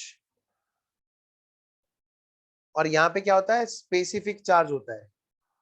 क्या होता है यहाँ पर? स्पेसिफिक। इसमें पार्टिकुलर सिक्योरिटी रखी हुई है, जैसे लैंड, बिल्डिंग हो गया, इमूवेबल प्रॉपर्टी यहाँ पे सिक्योरिटी में रखी जाती है। हाँ, वेरी गुड धीरज। अब यहाँ पर क्या होता है, यहाँ पर हमारे पास में दो ही तरह की चीज होती है। ये देखते हैं कि बैंक ये देखता है कि भाई इनके डेटर्स कितने के हैं, इनके डेटर्स 90 दिन से ज्यादा के तो नहीं। यहाँ पर इनका जो स्टॉक है वो कितने का पड़ा हुआ है, वर्किंग कैपिटल को छानता है बैंक, और वो देखता है कि उसमें कितने रुपए का हम उसको फाइनेंस कर सकते हैं। बेटे अब मुद्दे की बात पे आते हैं। हमारे लिए तो इनमें से कोई भी चीज हो, सारी की सारी क्या है, हमारे cash flow from financing activity. Bank हमें कई तरह से फाइनेंस देता है। कैश क्रेडिट लिमिट, जिसको हम सीसी लिमिट भी बोलते हैं बेटे, वो हमारी डेटर और स्टॉक के अगेंस्ट में दी जाती है। ठीक है, और ये भी हमारी क्या है, cash flow from financing activity. ये सारे के सारे क्या है, कहाँ पे आएंगे हमारे यहाँ पर, फाइनेंसिंग एक्टिविटी में आएंगे। तो ये तो रही आपकी नॉलेज अपडेशन की बात, ताकि आपको क्वेश्चन में कोई भी टर्म आए तो आप उसमें परेशान ना हो कि ये क्या होता है। आइए जी, अगला पॉइंट एक बड़ा खतरनाक पॉइंट है, उसमें बच्चे गलती करते हैं। लिखो, वीडियो ऑन करो। Grant received for capital project. अगर मैं आपको एक वर्ड दे दूं तो आपको ये बात पूरी तरह क्लियर हो जानी चाहिए। सुनिए ध्यान से, क्या है सर वो वर्ड? जैसे आपने एनपीओ में पढ़ा है फंड बेस्ड अकाउंटिंग, याद करो एक ग्रांट आती थी बिल्डिंग फंड, वो पैसा किसके लिए खर्च होना होता था सर? वो पैसा खाली बिल्डिंग के लिए खर्च होना होता था। क्या उससे हम प्राइज डिस्ट्रीब्यूट कर सकते थे? बिल्कुल भी नहीं। क्या हम उससे लड्डू डिस्ट्रीब्यूट कर सकते थे 15 अगस्त 26 जनवरी पर लड्डू फंड? ना जी ना। तो ऐसी ग्रांट जो कैपिटल नेचर के काम के लिए आई हुई थी, जैसे हमारा बिल्डिंग बनवाने के लिए अक्सर है ना ऐसी जो, तो वो ग्रांट हमारी कैपिटल प्रोजेक्ट के लिए ग्रांट थी। और ऐसी ग्रांट हमारे लिए बेटे मेन बड़े नेचर की ग्रांट, मतलब कैपिटल नेचर की ग्रांट होती है, ये बेटे फाइनेंसिंग एक्टिविटी में आती है। तो ये जो ग्रांट रिसीव हुई है कैपिटल प्रोजेक्ट के लिए, ये हमारे लिए क्या है, ये फाइनेंसिंग एक्टिविटी का पार्ट है, उससे वो कैपिटल प्रोजेक्ट पूरा होना है। ठीक है, आइए जी, क्वेश्चन में जो जो पॉइंट आपको दिक्कत कर सकते थे, कोशिश की मैंने ज्यादा से ज्यादा पॉइंट यहीं पे कराने की।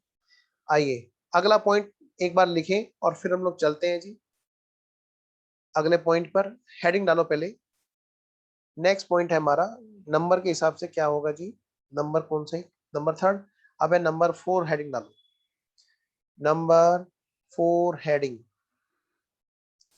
क्या है sir? Number 4 heading cash equivalent.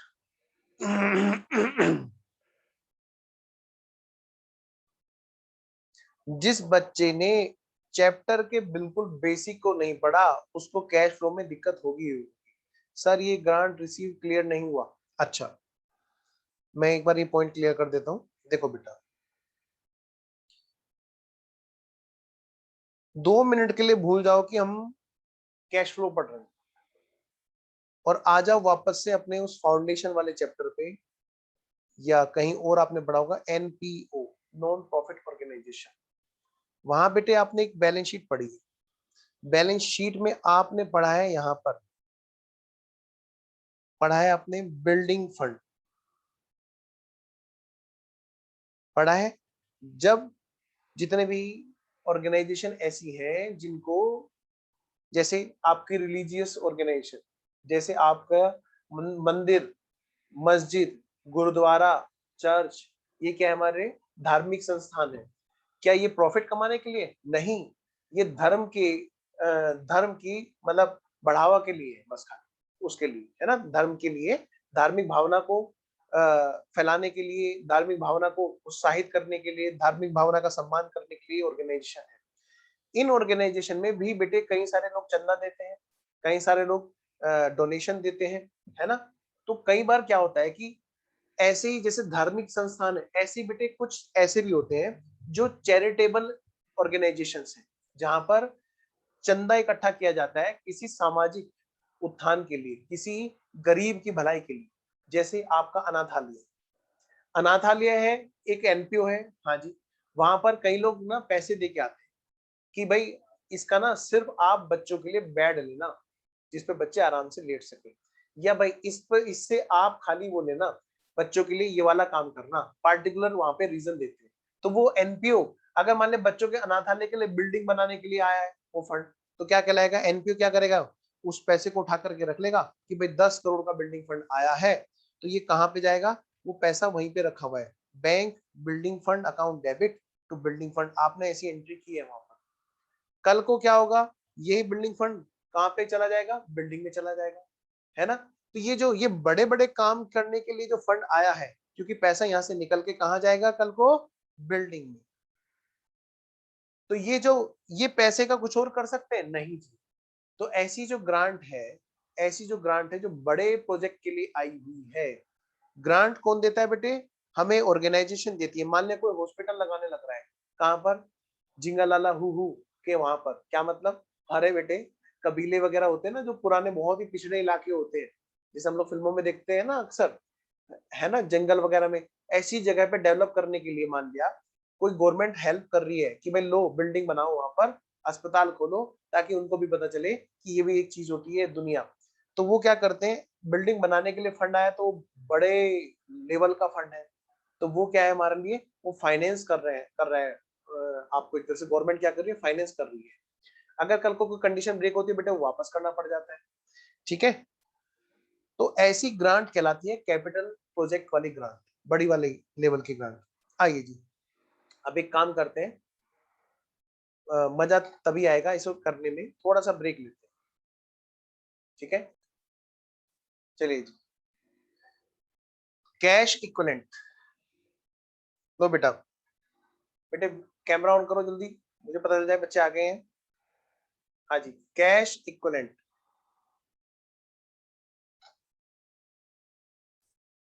समय, प्रिंस, वरुण, लो बेटा शुरू हो जाओ। कैश इक्विवेलेंट, कैश इक्विवेलेंट में क्या क्या चीजें हैं जी, लिखिए बेटे फटाफट। Short term,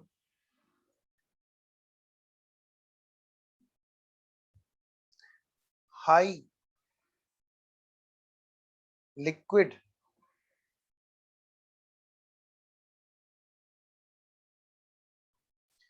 investment,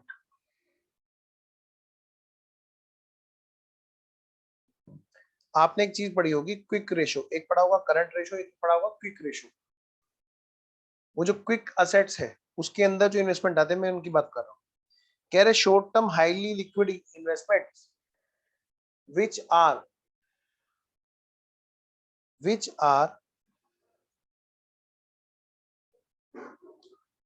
readily convertible in the, मतलब जिनका पता रहता है कि भाई इतने के आसपास ये चले जाएंगे आराम से, मतलब उसमें कोई शक नहीं है, इतने तो पैसे ही दे ही देंगे। which are readily convertible in the known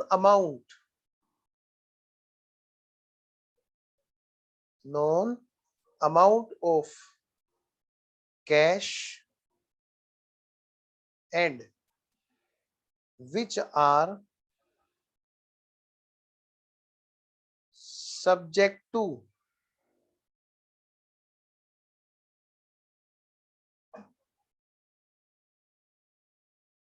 insignificant risk of change in value। Sir ये बात आप आज कह रहे हो कि इतने के आसपास चले जाएंगे, सर 2 महीने बाद भी ये बात बोलोगे क्या? हाँ, क्यों? क्योंकि ये इन्वेस्टमेंट इस तरह के हैं जिसमें सिग्निफिकेंट रिस्क है ही नहीं, ठीक है, which are subject to significant risk of change in value, बहुत ही छोटा सा रिस्क है, ऐसा नहीं है कि भाई इसमें चेंज होगा ही होगा। आइए जी, मामूली से चेंज किए। जनरली क्या करते हैं इसमें, ये बेटे 3 मंथ और लेस, ऐसे इन्वेस्टमेंट ध्यान रखना। अगर आप लोग ये सोच के बैठे हो कि मैं शॉर्ट टर्म इन्वेस्टमेंट को इसमें डालूंगा, तो मैं कहूंगा गलत, क्योंकि शेड्यूल थर्ड के अकॉर्डिंग शॉर्ट टर्म इन्वेस्टमेंट वो होता है जो अगले 12 महीने के अंदर अंदर रियलाइजेबल इन कैश होता है, शेड्यूल थर्ड के अकॉर्डिंग। लेकिन उस 12 महीने में से भी ऐसे वाले शॉर्ट टर्म जो 3 महीने के अंदर रियलाइजेबल है, सिर्फ वो यहां पर आएंगे। बेटा सुन लो ध्यान से, वीडियो ऑन करो और पूरा फोकस रखो, ये खतरे वाली बात है। लिखना जरा, 3 months or less in the 3 months or less is the period of such realization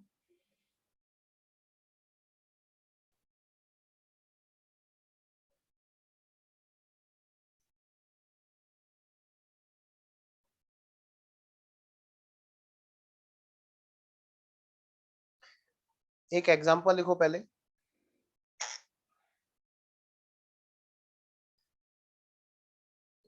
cash at bank, मैं कैश का नहीं, मैं कैश इक्विवेलेंट का एग्जांपल लिखा रहा हूं। डिमांड डिपॉजिट,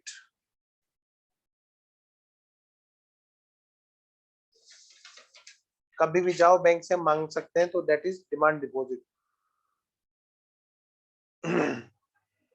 लिखो बेटे, शॉर्ट टर्म, पहले इसको और लिख लो, एफडी भी लिख लो, यहाँ पे पता चला तुम लोग दिक्कत में आ जाओ। हमने पहले पढ़ी थी एफडी, शेड्यूल थर्ड में हमने देखा था।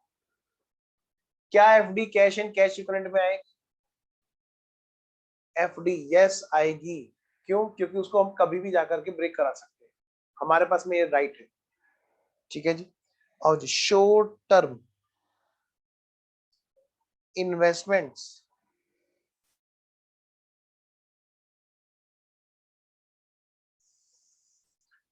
वो वाले जो 3 months के अंदर रियलाइजेबल है।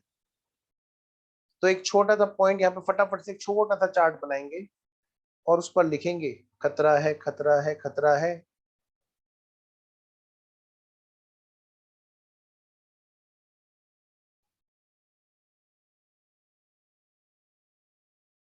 बताओ इसका क्या मतलब होता है?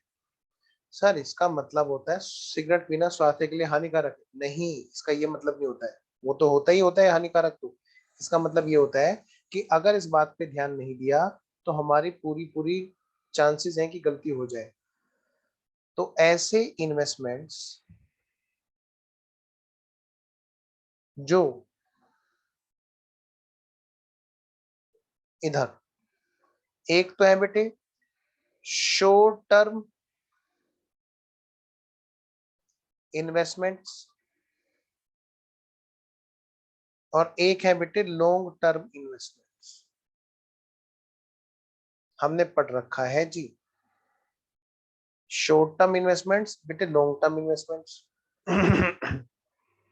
बताओ क्या पढ़ा हमने शेड्यूल थर्ड में? हमने पढ़ा, हाँ ये देखो, वेरी गुड, नजर हटी और दुर्घटना घटी। बहुत अच्छा पढ़ दिया है बच्चे ने, धीरज ने, वेरी गुड धीरज। इसका ये मतलब होता है नजर हटी और दुर्घटना घटी। वेरी गुड बेटे। शॉर्ट टर्म इन्वेस्टमेंट में हमने क्या पढ़ा है? शॉर्ट टर्म इन्वेस्टमेंट किसको कहते हैं? कहते हैं जो expected to realise, expected to realise in 12 months, है ना, या ऑपरेटिंग साइकिल, जैसे भी हमने बात की वहां पे करंट असेट्स के लिए। और यहाँ पर लॉन्ग टर्म मतलब अदर्स, जो अदर है वो क्या है? Non current. ये कहां पे जाएंगे जी? ये जाएंगे कैश फ्लो फ्रॉम, कहां पे जाएंगे जी? ये इनका फ्लो कहां पे जाएगा? कवर होगा cash flow from investing activities में। जो शॉर्ट टर्म है उसमें बेटे दो पार्ट है।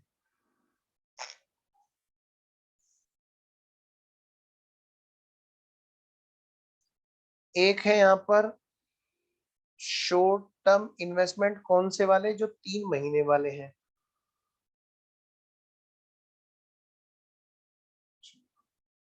3 मंथ्स वाले। लेकिन वो वाले शॉर्ट टर्म इन्वेस्टमेंट कहाँ जाएंगे, इसके बारे में किसी ने कुछ बताया क्या? कौन से वाले? टन टन टन टन टन टारा, जो है यहाँ पर इन्वेस्टमेंट 4 से 12, 4 महीने से 12 महीने की लिक्विडिटी वाले जो है तो शॉर्ट टर्म, फिर भाई वो कहाँ जाएंगे? पहले इसको लिख लो, ये तो जाएगा कैश इक्विवेलेंट में।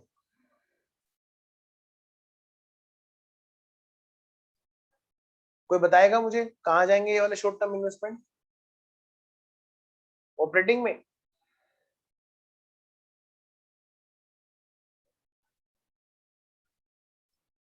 जल्दी बोलो बेटे,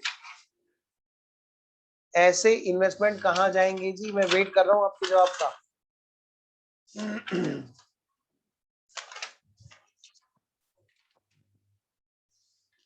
वेरी गुड धीरज।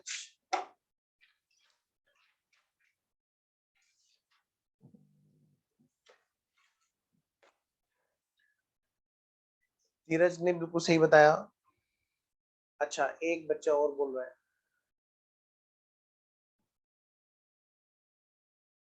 हाँ जी, कहाँ जाएंगे? धीरज सही नहीं है बेटा तुम्हारा। ऐसे शॉर्ट टर्म इन्वेस्टमेंट जो इन्वेस्टिंग एक्टिविटी में नहीं है, ये देखो शानू ने बताया कि सर ये तो वहां पे जाएंगे। नहीं बेटे, बेटे इन्वेस्टिंग एक्टिविटी है, क्या ये फाइनेंसिंग में जा सकता है? बाकी बच्चे भी अपना आंसर दे। बोलो धीरज।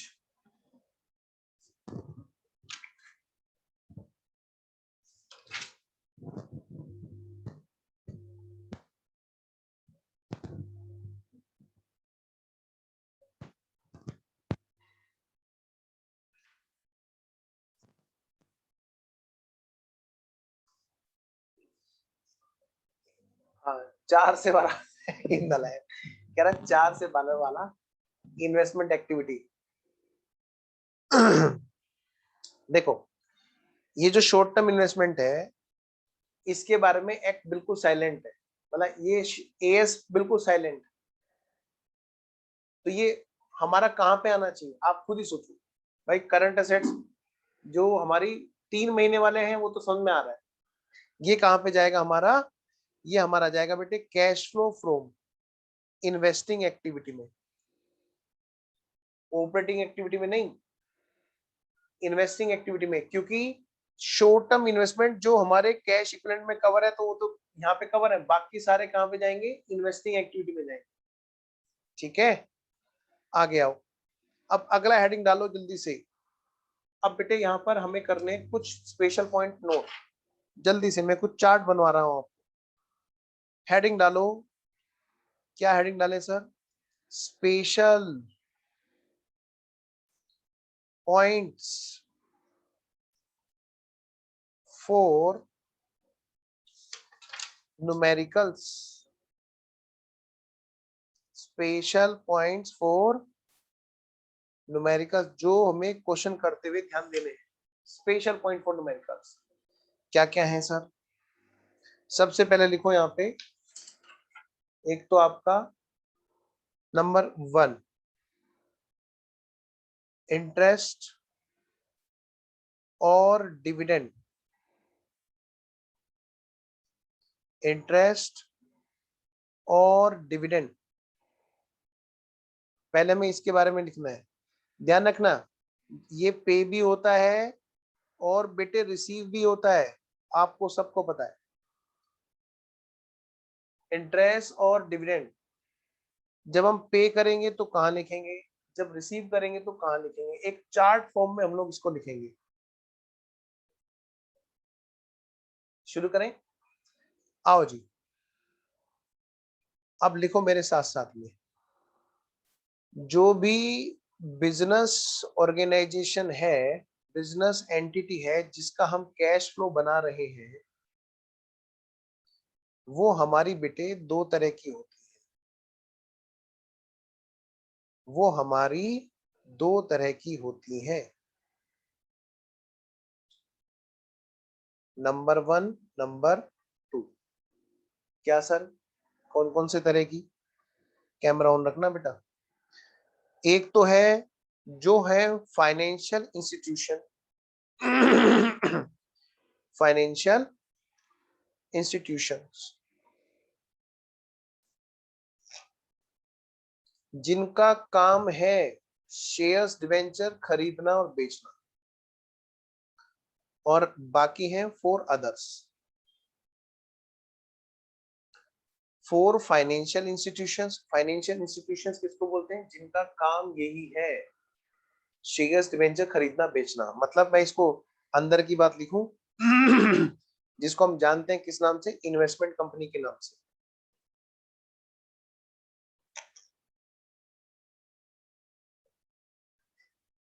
यहां पर हम अगर चाहे बेटा हम पे करें इसको और चाहे हम रिसीव करें, ध्यान रखना, हम इंटरेस्ट हो चाहे डिविडेंड हो, हम उसे चाहे पे करें चाहे हम उसे रिसीव करें, ऐसी ऑर्गेनाइजेशन के लिए तो ये रोज रोज की बात है। लिख लिए, लिखो वहां पे, प्रिंसिपल रेवेन्यू एक्टिविटी। तो इसलिए बेटे ऐसी ऑर्गेनाइजेशन के लिए कहां पे कवर होगा जी ये कहां पे, ये तो ऑपरेशन ऑफ बिजनेस है, तो ये कहां पे आएगा, cash flow from operating activity. Receive होगा तो ऑपरेशन में रेवेन्यू है, पे होगा तो ऑपरेशन में खर्चा है। तो ये इसके लिए कहां पे कवर होगा बेटे, ऑपरेटिंग एक्टिविटी के लिए। क्वेश्चन में लिखा मिलेगा हमें इंटरेस्ट पेड, क्यों भाई इंटरेस्ट क्यों पे किया, भाई हमने डिबेंचर ले रखे थे, डिबेंचर हमने इशू कर रखे थे। अच्छा, और क्या, इंटरेस्ट रिसीव, भाई हमने पैसा कहीं लगा रखा था। तो शेयर्स डिबेंचर खरीदना बेचना, खरीदना बेचना, खरीदना बेचना, उससे जो पैसा आ रहा है वो तो रोज रोज का उनका काम है जी। जैसे गुड्स खरीदे बेचे जाते हैं और गुड्स पर हमें कुछ रिटर्न मिलती है, प्रॉफिट, वो सब क्या है बेटे, सारा कुछ ऑपरेटिंग एक्टिविटी है। आइए जी, फॉर अदर्स की बात करते हैं। अब अदर्स के लिए बात करें तो यहां पर थोड़ा सा ज्यादा ध्यान रखना होता है। सबसे पहली बात हमें ये देखना है कि हम उसको पे कर रहे हैं या रिसीव कर रहे हैं। हम उसको पे कर रहे हैं या फिर हम उसको रिसीव कर रहे हैं, पहले तो हमें ये देखना है जी। अगर हम उसको पे कर रहे हैं, पेड अदर ऑर्गेनाइजेशन के लिए, और अगर हम लोग उसको रिसीव कर रहे हैं, दोनों में फर्क है बेटे। रिसीवर एंगल एक इन्वेस्टमेंट का एंगल है क्योंकि इनके लिए इन्वेस्टिंग एक्टिविटी है, लेकिन पेयर एंगल कब होगा, जब कोई हमें फाइनेंस करेगा। तो पेयर पॉइंट ऑफ व्यू से इंटरेस्ट पे करना, डिविडेंड पे करना बेटे बिकॉज ऑफ फाइनेंसिंग एक्टिविटी है, ध्यान रखना। अब होता क्या है, क्योंकि ये प्रॉफिट एंड लॉस में गया हुआ होता है तो वहां से हमें हटाना होता है और इसको सही जगह इसकी दिखानी होती है, ये किस जगह पर रहना चाहिए। या तो ये इन्वेस्टिंग में आएगा या फाइनेंसिंग में आएगा, डिपेंड करता है रिसीव हुआ है कि पे हुआ है।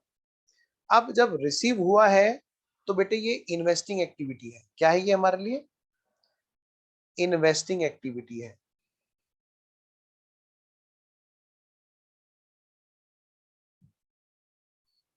और अगर पे किया है तो बेटे ये हमारे लिए क्या है, बिकॉज ऑफ फाइनेंसिंग एक्टिविटी है, फाइनेंसिंग एक्टिविटी है।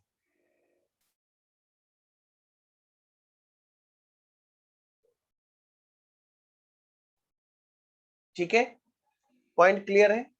तो लिखिए ये कहां पे आएगा जी हमारे लिए, ये कहां पे आएगा, cash flow from financing activity में, और ये आएगा cash flow from investing activity में। बात अगर यही खत्म हो जाती तो फिर क्या बात थी, लेकिन बात थोड़ा सा इससे आगे गई। पेड और रिसीव वाला, अच्छा पेड और रिसीव वाला रिपीट कर दो। लो एक काम करो ना, इसमें क्या करो, यहां पर एक छोटी सी बैलेंस शीट बना लो तो तुम्हें पता चल जाएगा हम इंटरेस्ट किस पर पे कर रहे होंगे जी। हम इंटरेस्ट या डिविडेंड किस पर पे कर रहे होंगे?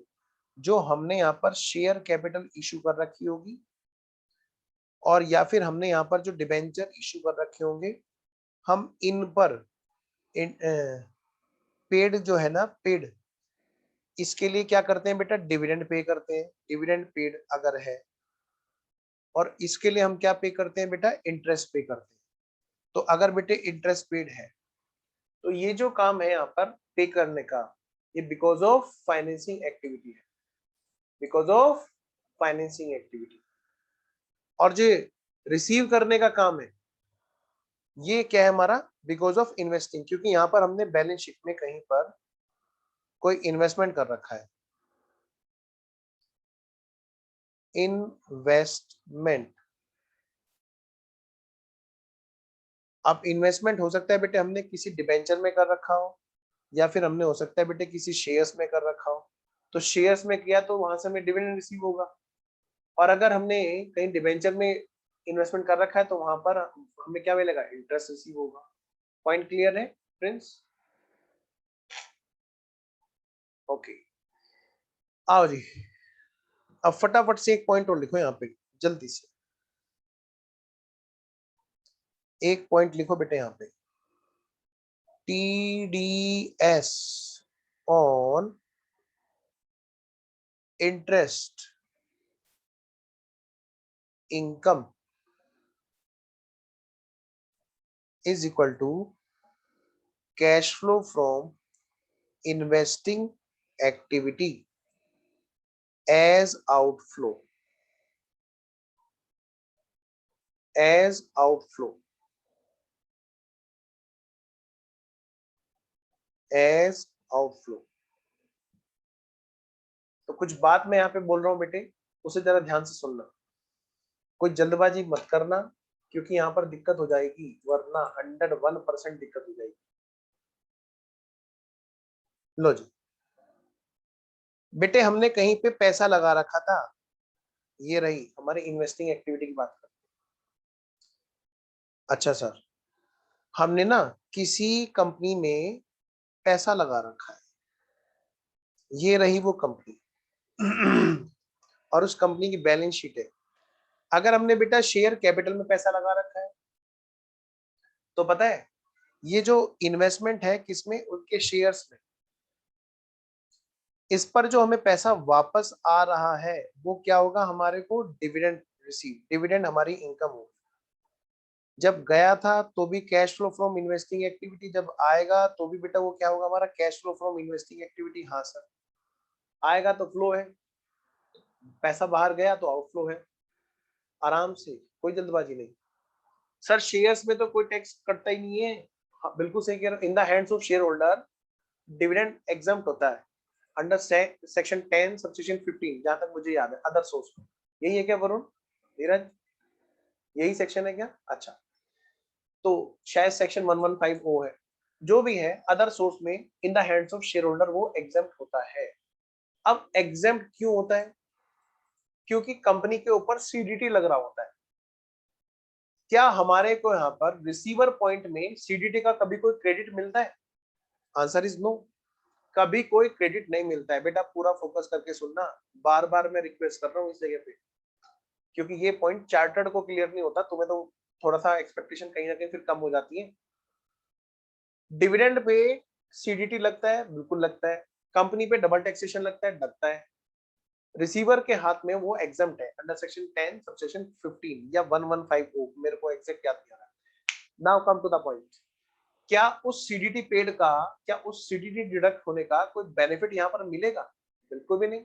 इसीलिए हम लोग यहाँ पर हमेशा क्या करते हैं, जब इनकम में तो हम क्या करते हैं? ग्रोथ दिखाते हैं, ठीक है ना, लेकिन कैश का फ्लो हमारा नेट का ही तो रहता है हमेशा।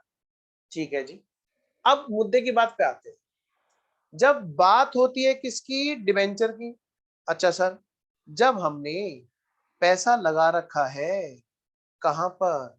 सामने वाले के डिबेंचर्स में। अगर हमने इन्वेस्टमेंट कर रखा है सामने वाले के डिबेंचर्स में, ये गया जी, ये गया, हमने इन्वेस्टमेंट कर रखा है सामने वाले के डिबेंचर्स में। तो जब पैसा गया तो हमारा कैश का आउटफ्लो है, बिल्कुल है, इन्वेस्टिंग एक्टिविटी में शो करेंगे सर जितना हमने पैसा वहां पे लगाया। लेकिन उस इंटरेस्ट पर, उस पर जो हमें इंटरेस्ट मिलेगा, डिबेंचर पे जो इंटरेस्ट मिलेगा, वो पैसा हमारे पास में जो वापस आ रहा है उसका रिटर्न, वो क्या है, हमारा इंटरेस्ट है। और मान लिया बेटे वो 1,00,000 रुपए के डिबेंचर्स हैं जिन पर मान लिया बेटे 10% का रेट ऑफ इंटरेस्ट है। 10 छोड़ो, 10 नहीं, हम लोग 12 लिखते हैं, 12% का रेट ऑफ इंटरेस्ट है। तो मुझे बताओ बेटे इंटरेस्ट हमारी इनकम कितनी हुई? सारे बच्चे बताएंगे मुझे चैट बॉक्स में। ओके, हाँ जी, सारे बच्चे बताएंगे जल्दी से, कितने रुपए की इंटरेस्ट इनकम होगी? कितने रुपए की? 12,000। वेरी गुड, बिल्कुल सही बेटा, 12,000। लेकिन होता क्या है, होता क्या है, होता क्या है कि एक चैप्टर है tax deduction at source, TDS. वो क्या कहता है कि जब भी किसी सोर्स पर कुछ स्पेसिफिक इनकम जनरेशन का काम शुरू हो जाता है तो उस सोर्स को बोला जाता है कि तुम ही रिसीवर का टैक्स काट करके हमें यहाँ पे जमा करना है। तो अब मैं काम की बात बोलता हूँ सीधा, भाई मान लिया इस पर 10% टैक्स कटा, टीडीएस काट करके इस कंपनी ने गवर्नमेंट के पास जमा करा दिया। जरा देखना 12,000 का अगर बेटे 10% टीडीएस यहाँ पे कट जाएगा, यानी मैं कह सकता हूँ 1,200 रुपए। ये कंपनी क्या करेगी, ये पे किसको करके आएगी? ये बेटे करके आएगी कहां पर? ये करके आएगी हमारे बिहाफ पर, रिसीवर के बिहाफ पर, गवर्नमेंट को जमा करके आएगी। बेटे कितने रुपए का नेट अमाउंट इधर हमारी जेब में आने वाला है? हमारी जेब में कट करके कितने रुपए आने वाले हैं? नेट आएंगे। क्या आएंगे? नेट आएंगे।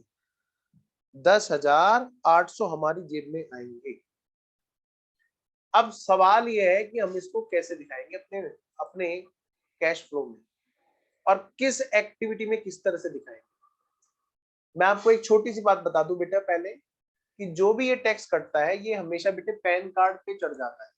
पैन कार्ड पे मतलब क्या होता है कि वो लोग हमारा पैन कार्ड भी मांगते हैं और वो जाएंगे और ये बताएंगे कि भैया गवर्नमेंट जी इस वाले पैन नंबर का ये टैक्स है। तो हमारे यहाँ पर ऑनलाइन में वो चीजें दिख जाती है। सीधी सी बात है। अब मुद्दे की बात पे आते हैं, हमारे यहाँ सर इसको कहाँ पे दिखाएंगे? कैश फ्लो में। बस ये तो मुझे बात बतानी है आपको। एक तो फिगर है 12,000, एक फिगर है 10,800, एक फिगर है 1,200। ये कहाँ दिखाएंगे? तो सुनो बेटे ध्यान से, टीडीएस जो है, टीडी हमारा स्टडी मेट साफ साफ कहता है टीडीएस ऑन इंटरेस्ट इनकम को cash flow from investing activity में एज ए आउटफ्लो दिखाओ। अब इसका मतलब क्या है? यहां पर दो चीजें होंगी बेटा, यहां पर दो चीजें होंगी। सबसे पहली बात, cash flow from investing activity में, cash flow from investing activity में अगर हम ये बोल रहे होंगे कि भाई हमारी जेब से 1,200 रुपए गए, तो इसका मतलब क्या है?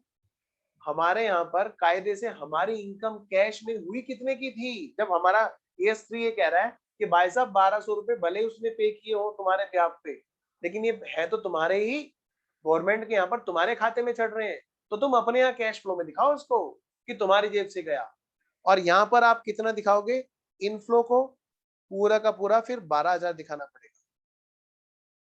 और ये गलत नहीं है भाई, वो तो हमें 12,000 देने के लिए निकला था, रास्ते में गवर्नमेंट उसने पकड़ लिया, हाँ भैया अजराटी, हाँ जी।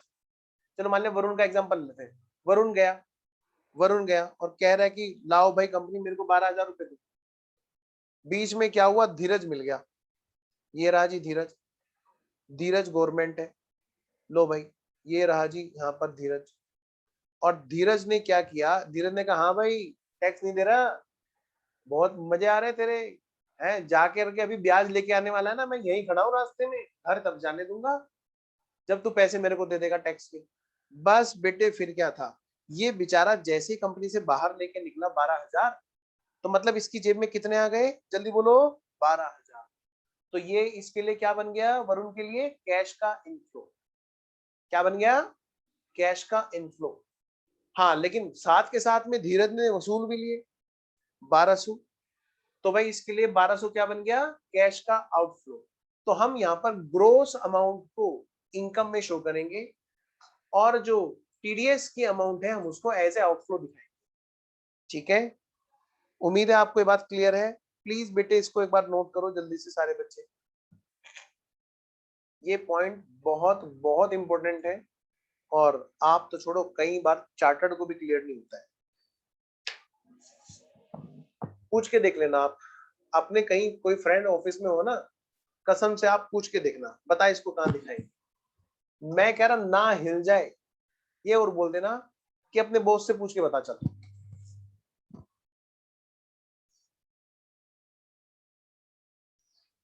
तो मैं वेट कर रहा हूं कि आप इसे नोट कर रहे होंगे और मुझे बताएंगे कि सर हमने नोट कर लिया।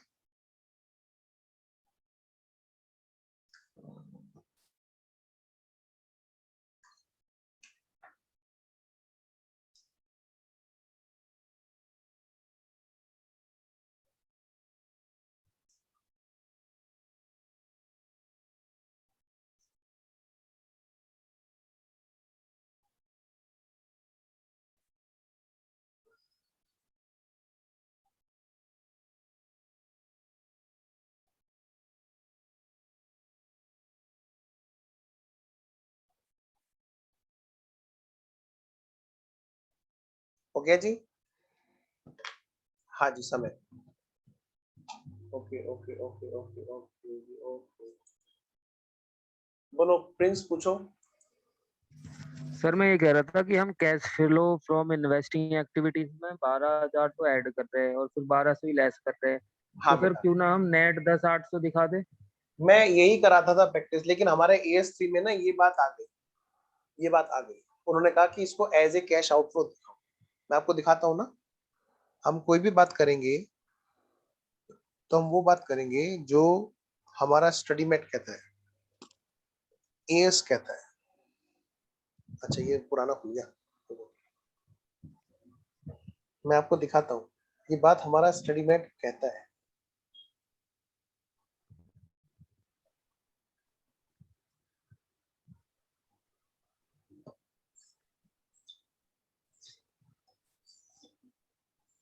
एक्चुअली वो ना उसको एज ए आउटफ्लो बोलने की, एज ए आउटफ्लो बोलता है कि भाई आप उसको एज ए आउटफ्लो दिखाओ।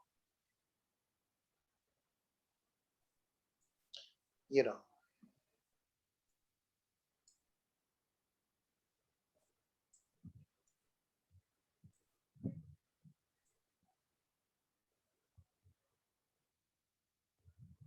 ये रहा। ठीक है, अच्छा हाँ समय, अब तुम पूछो शानू, इसके बाद अभी तुम मुझसे बात करता हूँ। हाँ बेटा।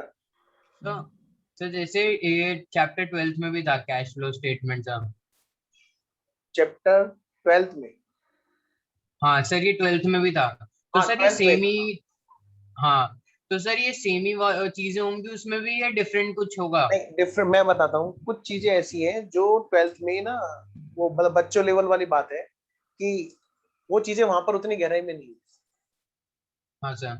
इस वजह से वहां से ये दोबारा मतलब क्या होता है ना कि मैं बताऊं, जैसे अमेंडमेंट आती जाती है, अमेंडमेंट आती जाती है। जैसे एक छोटा सा एग्जांपल लेते हैं, purchase account. Types of account में हम लोग पढ़ते हैं, आज पढ़ते हैं फाउंडेशन में रियल अकाउंट। 12th में 11th में वो अभी भी नॉमिनल बताया जा रहा है। वो चीजें चेंज हो रही हैं, तो धीरे धीरे 11th 12th में डाली जाएंगी। अकाउंट्स तो अल्टीमेटली चार्टर्ड अकाउंटेंट इंस्टीट्यूट ही बना रहा है ना, मतलब उसी को वही कर रहा है ना अपडेट। तो वो अपडेशन धीरे धीरे 11th 12th में जाएंगे। एक छोटा सा अपडेशन मैं आपको बता देता हूँ, जैसे पार्टनरशिप का एक अपडेशन है, हमें सेकंड ग्रुप में पढ़ना होता है डिसोल्यूशन के चैप्टर में। कुछ ना बोले तो बिल्डिंग है, प्लांट मशीनरी है, वो बुक वैल्यू पे रिलाइज होगी। 12th में लिखा हुआ है कि वो कुछ नहीं बोले तो जीरो है। अब बताओ बिल्डिंग खड़ी खड़ी वैल्यू जीरो हो जाएगी क्या? ये अपडेशन अभी 12th तक नहीं पहुंचा। तो ऐसे कई काफी सारी चीजें हैं कि जो 12th लेवल पर वो आपको ना डिफरेंट मिल सकती है, वो अपडेटेड सर अभी नहीं। सर जैसे मेरे को इसका फॉर्मेट मिला है इसमें बुक में, हाँ हाँ इन्होंने फॉर्मेट बना के दे रखा है यहाँ पे देखिए सर। हाँ हाँ, वो मैं समझ रहा हूँ। तो ठीक है, वही मैं सोच रहा, मैंने कहा इसमें से देख लेता हूँ, यहाँ पे भी फॉर्मेट पूरा ही बना के दे रहे हैं, मतलब इनमें आइटम्स भी दिखा रखे कौन सी डलेंगी पहले वो से। सब होते हैं, वो सब है, वो फॉर्मेट सब है। वो तुम्हारे स्टडी मटेरियल में दे रखा है ज्यादा अच्छा। 12 पे मत जाना प्लीज। ठीक हाँ है बेटा शानू तुम्हारा नंबर, अब शानू पूछ रही थी, वो उसने हाथ भी नीचे कर लिया। कहाँ गई शानू? हाँ पूछो बेटा शानू। इसके बाद वरुण का नंबर। हाँ जी शानू बोलो। सर मैं ये पूछ रही थी कि जो हमारे 12,000 रुपए हैं वो तो हमारे इनफ्लो साइड में आ जाएंगे और 12 तो आउटफ्लो साइड में। हाँ बेटा क्यों? क्योंकि बेटा यहाँ पर ये बोल रहा है स्टडी में इन्वेस्टिंग कैश आउटफ्लो की तरह दिखाना है, इसलिए। नहीं तो मेरा मन करता है कि मैं 10,800 को नेट दिखाऊं सीधा, लेकिन क्या है ना ओके कि कोई चीज अगर आपके खाते में डाल दी गई है बेटे, मान लो मैं आपके बैंक अकाउंट में पैसा जमा करा दूं, भले आपकी जेब तक ना पहुंचे, वो पैसा तो आप ही का है ना, आ तो गया ना आपके खाते में। ऐसे ही जो टैक्स काट के जमा कराया गया वो आपके यस खाते में सर। पहुंच चुका है, इसलिए वो वहां पे दिखा रहे हैं। हाँ पूछो बेटा वरुण। एक अनम्यूट करने का ऑप्शन मैंने दे रखा है वैसे तो मैं हाँ जी। सर यहाँ पे हर टाइप के इंटरेस्ट की बात होती है, यहाँ पर टाइप इंटरेस्ट की बात हो रही है, हाँ जी बिल्कुल डिबेंचर सही, या ओवरऑल कोई इन्वेस्टमेंट। बिल्कुल बेटे बिल्कुल सही कह रहे हो आप, हर टाइप के इंटरेस्ट की। आप देखोगे कि यहाँ पर जो भी इन्वेस्टमेंट वाले इंटरेस्ट है, मैं उनकी बात कर रहा हूँ, जो भी इन्वेस्टमेंट वाले इंटरेस्ट है उन सब पर जो भी टीडीएस है वो कहाँ पे जाएगा, वो एज ए आउटफ्लो दिखाया जाएगा इन्वेस्टमेंट वाले पर। ठीक है ओके चले आगे। आइए जी आगे बहुत सारे पॉइंट हैं, अभी तो बहुत मजा आएगा तुम्हें कैश फ्लो में, तुम सब लोग जब जानोगे ना कहेगा ओ भाई अब दिमाग खुला। आओ जी इसको लिख लेते हैं यहीं पर लिख लेते हैं नोट।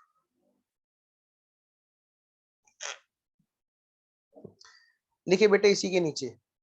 हम कहाँ पे लिख रहे हैं इसको जल्दी बोलो सारे बच्चे, बल्कि वहां ना लिख के ना यहीं पे लिख दो, इस पे यहाँ पे लिखो इधर, ताकि तुम्हें ध्यान दे रहे। ये जो रिसीव्ड है ना, रिसीव्ड, ये जो लिख रखा है हमने इन्वेस्टिंग एक्टिविटी, चाहे तो आप यहाँ पर स्टार लगा के आगे लिख लो, स्टार नंबर 1 की भाई हम इसके लिए बात लिख रहे हैं, मैं तो यहीं पे लिख रहा हूँ, आप इसका स्टार 1 लगा के आगे लिख सकते हो कि इसके बारे में कुछ बात बता रहे हैं। ये जो इन्वेस्टिंग एक्टिविटी है, ये जो इन्वेस्टिंग एक्टिविटी है ये यहाँ पे लिखिए इन्वेस्टमेंट हेयर इंक्लूडिंग, क्या क्या चीज शामिल है इन्वेस्टमेंट में जिस पर इंटरेस्ट या डिविडेंड रिसीव हो रहा है। इन्वेस्टमेंट या हाँ इन्वेस्टमेंट इन शेयर्स और डिबेंचर्स, और क्या चीज शामिल है जी, इन्वेस्टमेंट इन सब्सिडियरी आल्सो। कभी आप सोचो कि सर सब्सिडी में इन्वेस्टमेंट कर रखा है, हाँ जी, सब्सिडी कंपनी समझते हो, एक दूसरी कंपनी जिसके 50% से ज्यादा शेयर्स खरीदते हैं, उससे आ रहा है, क्या आ रहा है, उससे डिविडेंड आ रहा है, उससे इंटरेस्ट आ रहा है, क्योंकि हो सकता है हमने उस सब्सिडी कंपनी के भी डिवेंचर भी खरीद रखे हो, कोई दिक्कत नहीं, हमें उसको ऐसे ही शो करना है। सर ये तो हो गया हमारा इंटरेस्ट और डिविडेंड रिसीव, हाँ जी सर इनके अलावा और भी कोई चीज है कि इन्वेस्टमेंट के अलावा किसी और चीज पे मिल रहा हो इंटरेस्ट, यस। तो ध्यान से बेटे, ये तो क्या है ऑन इन्वेस्टमेंट, कहीं पर हमने पैसा लगा रखा है उस पर ऑन इन्वेस्टमेंट। बेटे हो सकता है इंटरेस्ट हमें मिले, किस पे मिले, अगली बात, एक नोट में यहाँ पे लिखवा रहा हूं, अब मैं जो लिखवा रहा हूं मैं यहीं पर रिसीव के बाद में एक स्टार 2 लगवा रहा हूं यहाँ पे, स्टार 2, और उसको मैं अलग से लिखवा रहा हूं।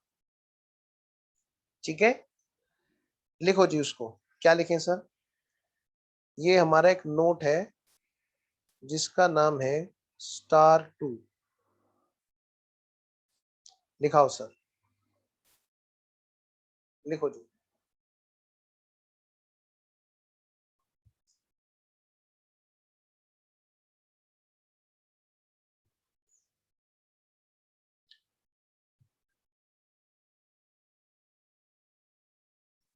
ध्यान से लिखना, लोन्स और advance given to supplier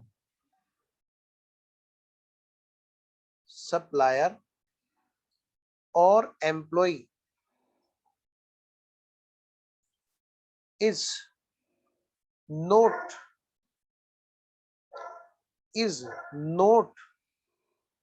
part of investing activities.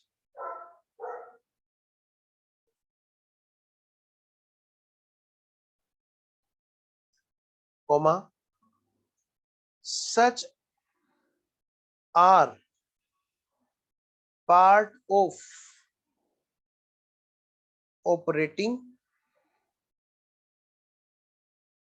activities. बात समझ में आई बेटे? लोन और एडवांस किसी को दिया, हमने किसी को लोन दे रखा है, उस पे इंटरेस्ट आ रहा है, तो वो हमारी इन्वेस्टिंग एक्टिविटी है। लेकिन अगर हम अपने बिजनेस के अंदर रूटीन पार्ट में जिनसे हमारा रोज डीलिंग चलती रहती है, वो जो हमारे ऑपरेशन का पार्ट है, उसमें अगर हम कोई एडवांस वगैरह दे रहे हैं तो वो हमारे लिए ऑपरेटिंग एक्टिविटी होता है, हम उसको इन्वेस्टिंग एक्टिविटी ना माने। जैसे सप्लायर को एडवांस दे देते हैं कि नहीं दे देते हैं? बिल्कुल दे देते हैं। क्या सप्लायर नहीं हमें उधार देके जाता? तो हमारे से वो कभी कभी क्या करता है, एडवांस मांग लेता है कि बाबूजी कोरोना का टाइम चल रहा है, जरा कैश में माल खरीदना है, आप एक काम करो ना, आपको रेट में सस्ता लगा दूंगा, आप पैसे तो दो, एडवांस पैसे दे दो, ताकि मेरे भी जेब से पैसे ना जाए। तो ऐसे केस में ये जो चीज है, क्या ये मैं इन्वेस्टिंग एक्टिविटी में डाल दूंगा? ना जी ना। तो सप्लायर हुआ या एम्प्लॉय हुआ, किसी को भी अगर हम लोन या एडवांस दे रहे हैं तो कभी भी इन्वेस्टिंग एक्टिविटी में नहीं आएगा, और जब नहीं आएगा तो इसका इंटरेस्ट भी यहां पर नहीं आएगा। सुनो ध्यान से, फिर ये है क्या? Such are operating activity. Number 1 लिखिए नेक्स्ट लाइन में, हेंस इंटरेस्ट अर्न और received income on such loans or advance to employee or supplier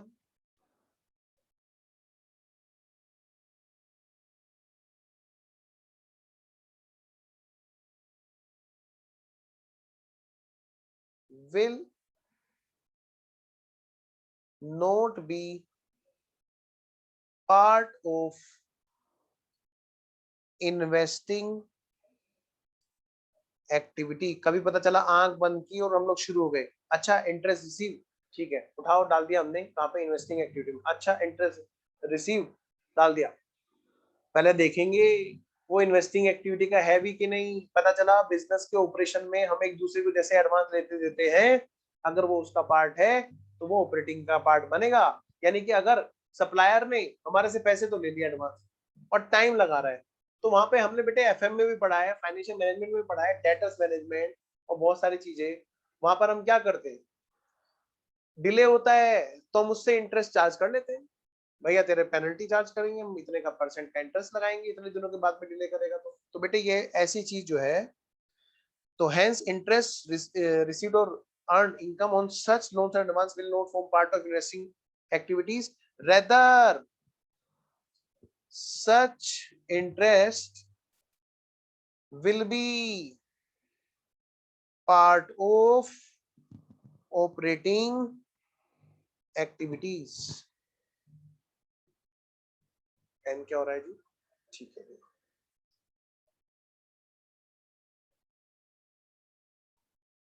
कहां पे आएगा बेटा ये? ऑपरेटिंग एक्टिविटी में आएगा।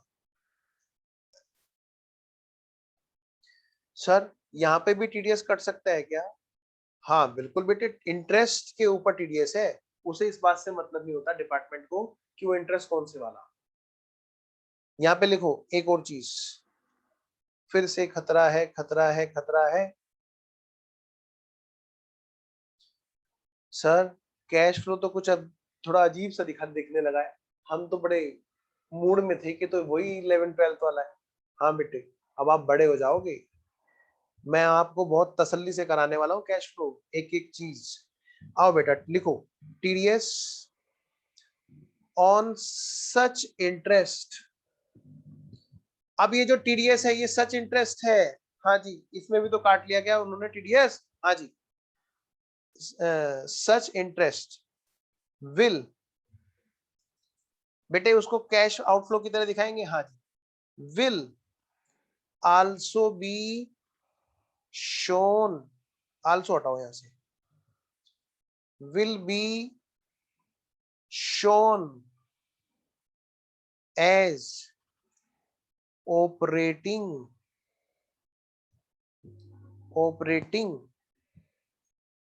cash outflow। अरे बाप रे, ऐसा है सर? हाँ, ये लो ना, एक एग्जांपल सेट कर लेते हैं। पहले हमने वरुण को पकड़ा था और धीरज को पकड़ा था, अब हम पकड़ लेते हैं समय को। ये है कौन? समय, समय जो अभी कैमरा बंद करके सो रहा है। और ये है कौन? धीरज, धीरज नहीं, धीरज नहीं, प्रिंस, प्रिंस भी कैमरा बंद करके सो रहा है।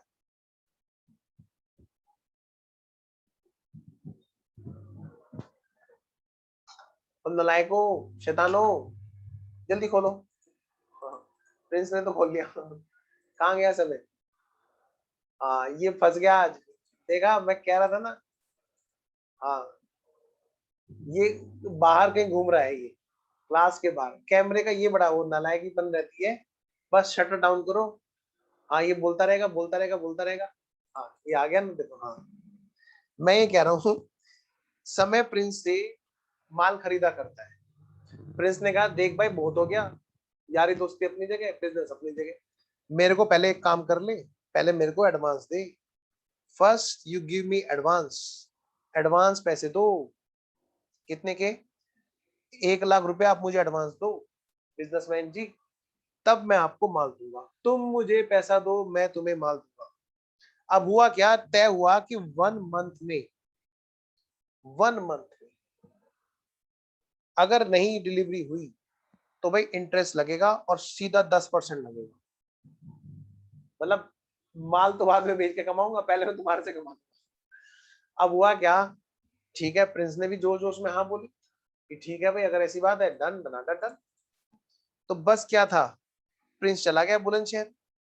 अब क्या हुआ, ये तो प्रिंस ने क्या क्या डिले कर दिया किसी वजह से, वहां से माल आने में टाइम लग गया। बस फिर क्या था, कहानी शुरू हो गई, प्रिंस को यहाँ पर इंटरेस्ट देना पड़ा। मान लिया बेटे 10,000 रुपए का इस सप्लायर ने इंटरेस्ट पे किया, तो इधर से आ गया कौन? शानू। लो भाई गवर्नमेंट, ये भी कैमरा बंद करके बैठी हुई है। शानू तुम जाग रही हो? जल्दी से अटेंडेंस लगाओ। हाँ जी, लो भाई, शानू ने कहा ओके डन, कि भाई मेरे को मेरा टीडीएस तो दो, तुम लोग ही आपस में कमाते रहोगे। तो इसने कहा ठीक है। फिर समय यहां से 10,000 रुपए जैसे ही लेके निकला, तुरंत बेटे 1,000 रुपए का टैक्स ये यहाँ पर जमा करके, और तब 9,000 रुपए घर में लेकर के घुसा। अब सवाल सारा इंटरेस्ट के कैश के आउटफ्लो का है, क्या आउटफ्लो इनफ्लो का। तो समय अपने यहाँ पर उसको किस तरह से दिखाएगा? Number 1, cash flow from operating activity में ये इंटरेस्ट पूरा का पूरा अर्न आएगा।